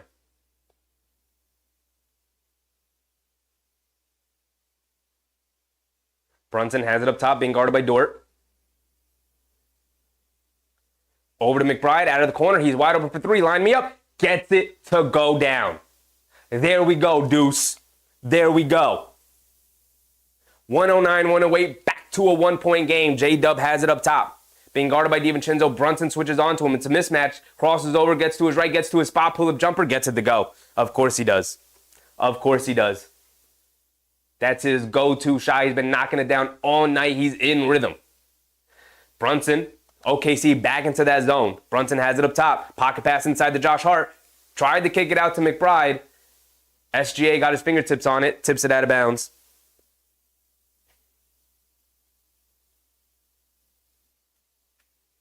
Nostalgic Nick missing free throws. Yeah.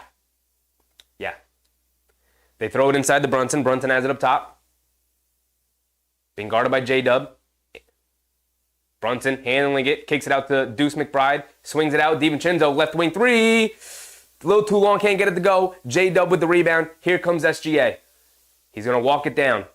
A minute to go. Knicks down 3. Big defensive stop right here. Thank you, Knicks fan. 111-108. SGA, step back 3 over Brunson. Comes up short. DiVincenzo with the rebound and gets fouled by Josh Giddey. And 2 free throws for Dante DiVincenzo. Make your free throws, guys. They are 3 for 4 in their last 2 trips. 2 missed free throws from Brunson and Josh Hart split a pair. Come on.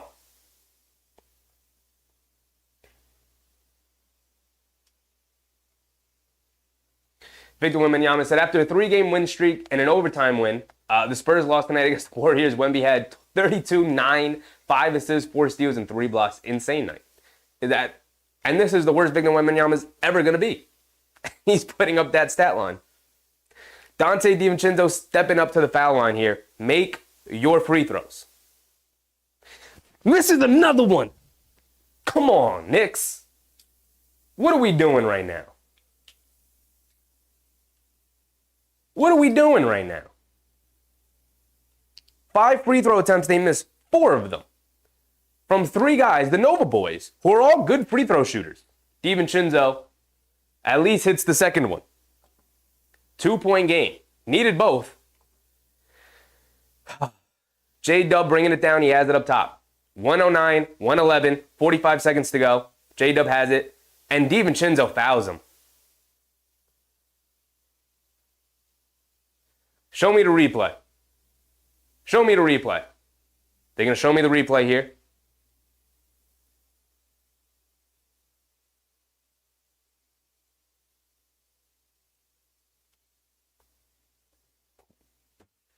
What is that foul call from the official? The smallest touch foul there. J-Dub misses a free throw. This has been a horrible free throw shooting night from both sides. It's mostly affected the Knicks because they just missed 4 of 6. But now J-Dub misses one. He's got one more coming. 43 seconds to go here in the fourth quarter. It's a 2-point game. Every point matters.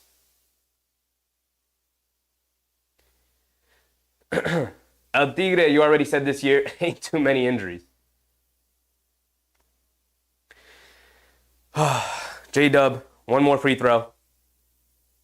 And he misses it. And the Knicks with the rebound. Josh Hart grabs it. Brunson bringing it down. It's a 2-point game. Coming to his left.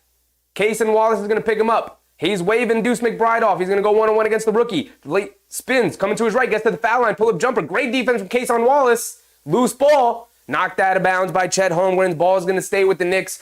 Shot clock reset to 14. 27 to go on the game clock. Tom Thibodeau is going to call a timeout. This team needs a breather. A breather. Ooh.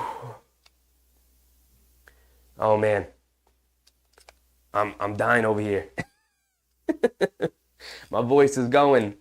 My heart is pumping. It's real hot in here all of a sudden, man.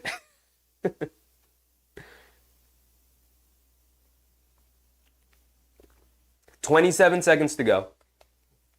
111 to 109. 14 seconds on the game clock, so a 13-second differential between game clock and shot clock. Whew. Jalen Brunson with 27 points and 7 assists tonight. Hartenstein with 17 points, 12 boards, 5 assists. He's been excellent. McBride with 19 points. Josh Hart with 13, 15 rebounds, and 6 assists. He's been everywhere. He's been great. Dante DiVincenzo with 15 points on 17 shot attempts. Not a good night for Dante DiVincenzo. He's 4 for 15 from 3. The 3 just really hasn't really gone down, man. Mike Moat said 2 games in a row of this. My heart can't take it. I'm right with you there, Mike. The cardiac Knicks. We need to go to a doctor and get a prescription from this. Because this is crazy. This is crazy. The Knicks got to provide medical support to their fan base.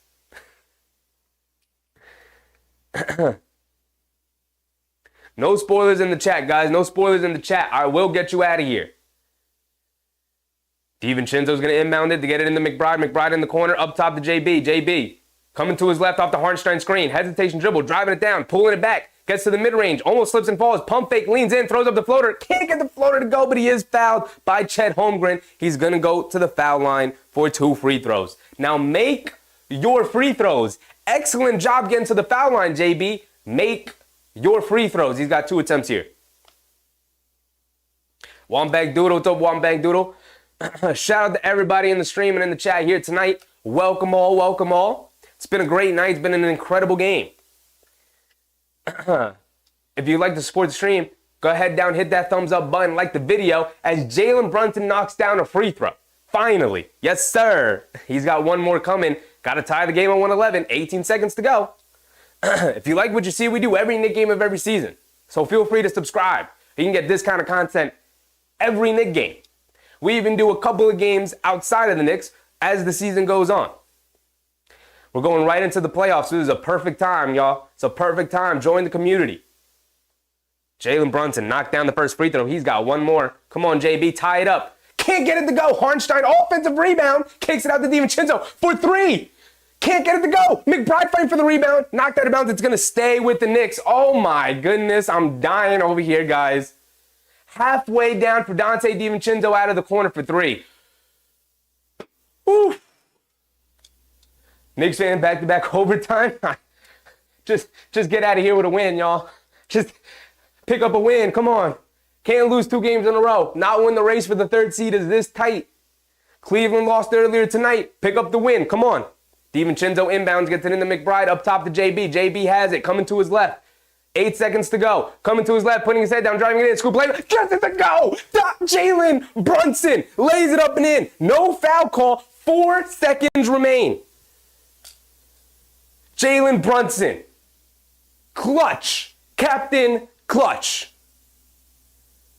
4 seconds to go. OKC has a chance to win it here. Huge defensive stop upcoming. Jalen Brunson incensed at the officials. No foul call there as he went to the basket. Got the layup to go. Let's see how egregious it was. Lou Dort runs right into him as he lays it up and in. No foul call.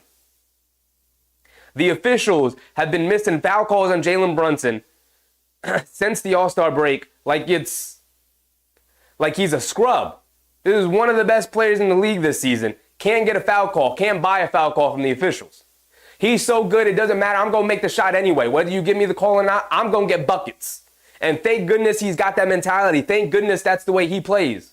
Because he ain't getting any of these foul calls. He's getting buckets anyway. He's up to 29 points tonight. Gives the Knicks a 1-point lead here. Huge defensive play here for the Knicks. OKC, they got shooters everywhere. J-Dub has killed the Knicks all night long. When he wants to get to that mid-range, he's gotten to that mid-range and he's knocked it down over and over and over again. I would be surprised if that's the play they don't go to. Maybe just clear out, let J-Dub go one-on-one because the Knicks don't have the size to defend him. Jalen Brunson on the bench for the final defensive play.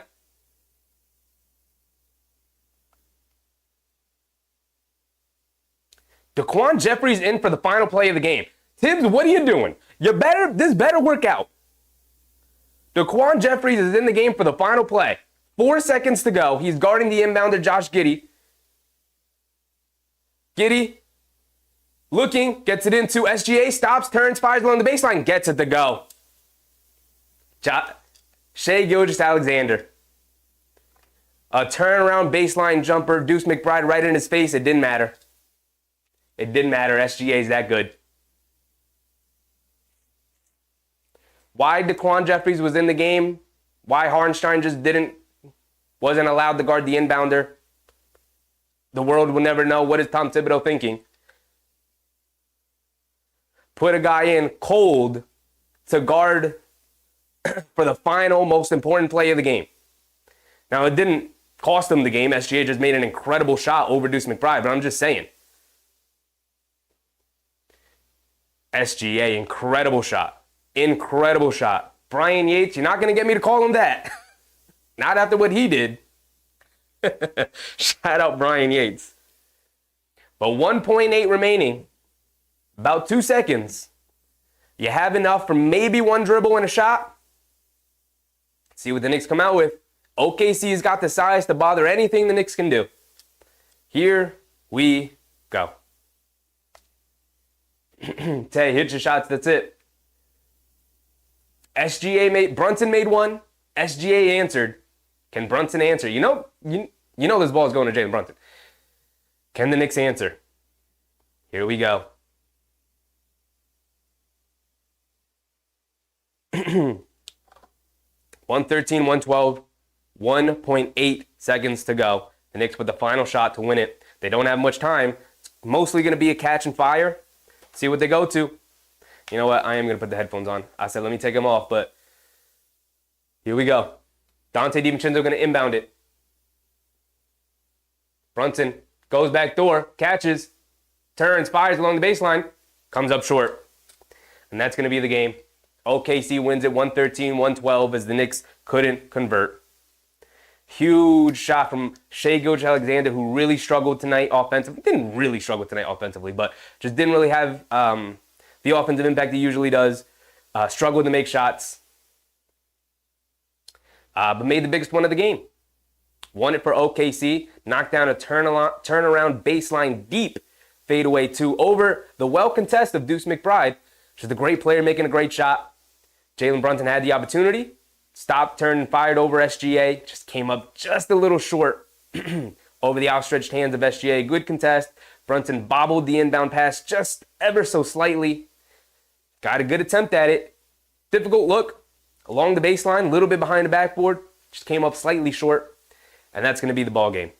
So 2 very difficult losses for the Knicks in back-to-back games. First the other night against the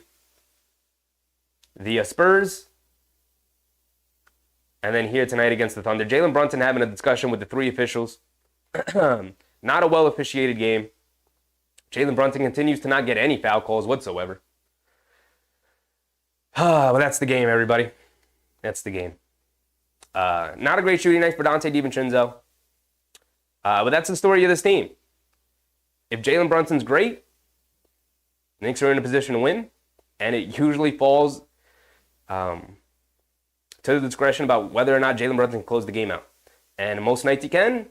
Nights like tonight, nights like against San Antonio where he was exhausted. Wasn't able to. So 2 straight losses. On a night where they really could have taken advantage of picking up a big win as Cleveland also lost. They fall down. Now still half game behind. They are tied in the loss column with Cleveland. So it's not the end of the world. But getting towards the end of the season would be really nice if we can get OG Anunoby back. Not 100% sure what's taken so long with the soreness and the injury. I don't get it. I get it's sore, but it's what should have been a routine clean out is now taking 2 months to recover from, which seems pretty excessive to me. But what do I know? I'm not a doctor. Was clearly very much in pain in Sacramento, but I don't get what's taking him so long. Mitchell Robinson missing tonight, obviously hurt against a team that struggles on the glass. Mitchell Robinson could have eaten tonight, missed him, but the Knicks had their opportunities. The substitution of Tom Thibodeau holding Jalen Brunson out as long as he did. I get you don't want to overuse Brunson and play him too much, but you had a 10-point lead going into the fourth quarter, and by the time Jalen Brunson came back, you were down by 2, or it was a tie game. Same thing happened against the Spurs, where you were up 12, and then by the time Jalen Brunson came into the game, you're down again. It can't continue to happen in the fourth quarter, and then Jalen Brunson has to put a Superman cape on and try and win you the game. It can't keep happening. It can't keep happening, right? Tom Thibodeau needs to adjust his rotation slightly. The Knicks, as a unit, need to help lift up Jalen Brunson, who is doing more than he should. He's doing an insane amount. But, this team is a team of fighters. This was a really, really, really good Oklahoma City Thunder team. And the Knicks took them to the wire, and it took an incredible shot from SGA to win it. So the Knicks, back-to-back games, not being able to pull them out. 2 really, really gut-wrenching games. Could have had either one, should have had either one. The officiating, pretty frustrating, but that's going to end our March. We're going to end March on a 9-5 record. So before the San Antonio game, they were 9-3. Could have ended it 10-4. Could have ended it 11-3. Instead, they ended 9-5. So what could have ended up being a really good month of we get Robinson back, we get Anunoby back, ends on a night of, the month ends with no Anunoby, no Randall, no Robinson, and we continue to wait for these guys to get healthy as Jalen Brunson continues to get beat up. This season is really, really wearing on the fan base in terms of just, we're waiting on these guys, man. Just waiting on these guys to watch this team go out and fight the way they fight, to battle through adversity the way they do and to continuously be shorthanded in these games and for it to not matter. They're constantly in these games. And to be honest, any other team that misses 3 starters the way the Knicks have been missing 3 starters for 2 months now would not be in the position the Knicks are in. So have faith that this team is really, really good. And they're on the cusp. And it sucks right now, but you got to have patience. You got to understand this team is really something special. And they just got to get healthy. And there is no rushing that process. So I salute everybody who came out and enjoyed the game tonight. Our next game will be in April. Our first game in April. We officially end March. On Tuesday, we played the same team that essentially ended our hot streak in the Miami Heat by taking out Julius Randle. We played the Miami Heat on Tuesday, same start time, 7:30. So, Nostalgic Nick said, how many games are left? So, the New York Knicks now have, 7 games left? I'll tell you right now, they have 8 games remaining on the season. 8 games. So, the madness is almost over. The playoffs are almost here. They will have a week off before the start of their first round playoff series because the play-in will take place for that week and then the playoffs will start. So, listen, I'm expecting for OG Anunoby and Mitchell Robinson to be ready for the playoffs. I just really don't know about Julius Randle. Time will tell. We'll just have to wait and see. But until then, keep your heads up. This team is great. Just missing a ton of guys, but they battle every night. They're in every game. They refuse to give up. And dealing with the adversity they're dealing with, it's really all you could really ask for. Appreciate everybody for coming out. Will said every team has some very tough losses no matter what. Haven't had many expect for the last 2. Hopefully, we get them out of the way. Got 8 games left. End the season strong. Battle for that 3 seed. And go into the playoffs, hopefully, as healthy as possible. Anunoby and Robinson should be back. Mark said, I'm very excited for next season. I'm with you, Mark. I'm with you. Next season is going to be incredible, considering we get, finally, a fully healthy team going into the season. And we could see what Julius Randle, Mitchell Robinson, and Anunoby will look like with this new version of Jalen Brunson, the superstar. He is now a superstar. He is past the star pedigree. He has entered the realm of superstardom. He's that dang good. Yak said, a top team in the West playing great ball, and we went head-to-head with 3 players coming back during the week. I'm proud we're a good team. Absolutely, Yak. Well said. Well said. Right? Any other team down 3 starters, down 3 super important players the way the Knicks are, wouldn't have even been in this game. But because this team has the DNA that they have, because they're as good as they are,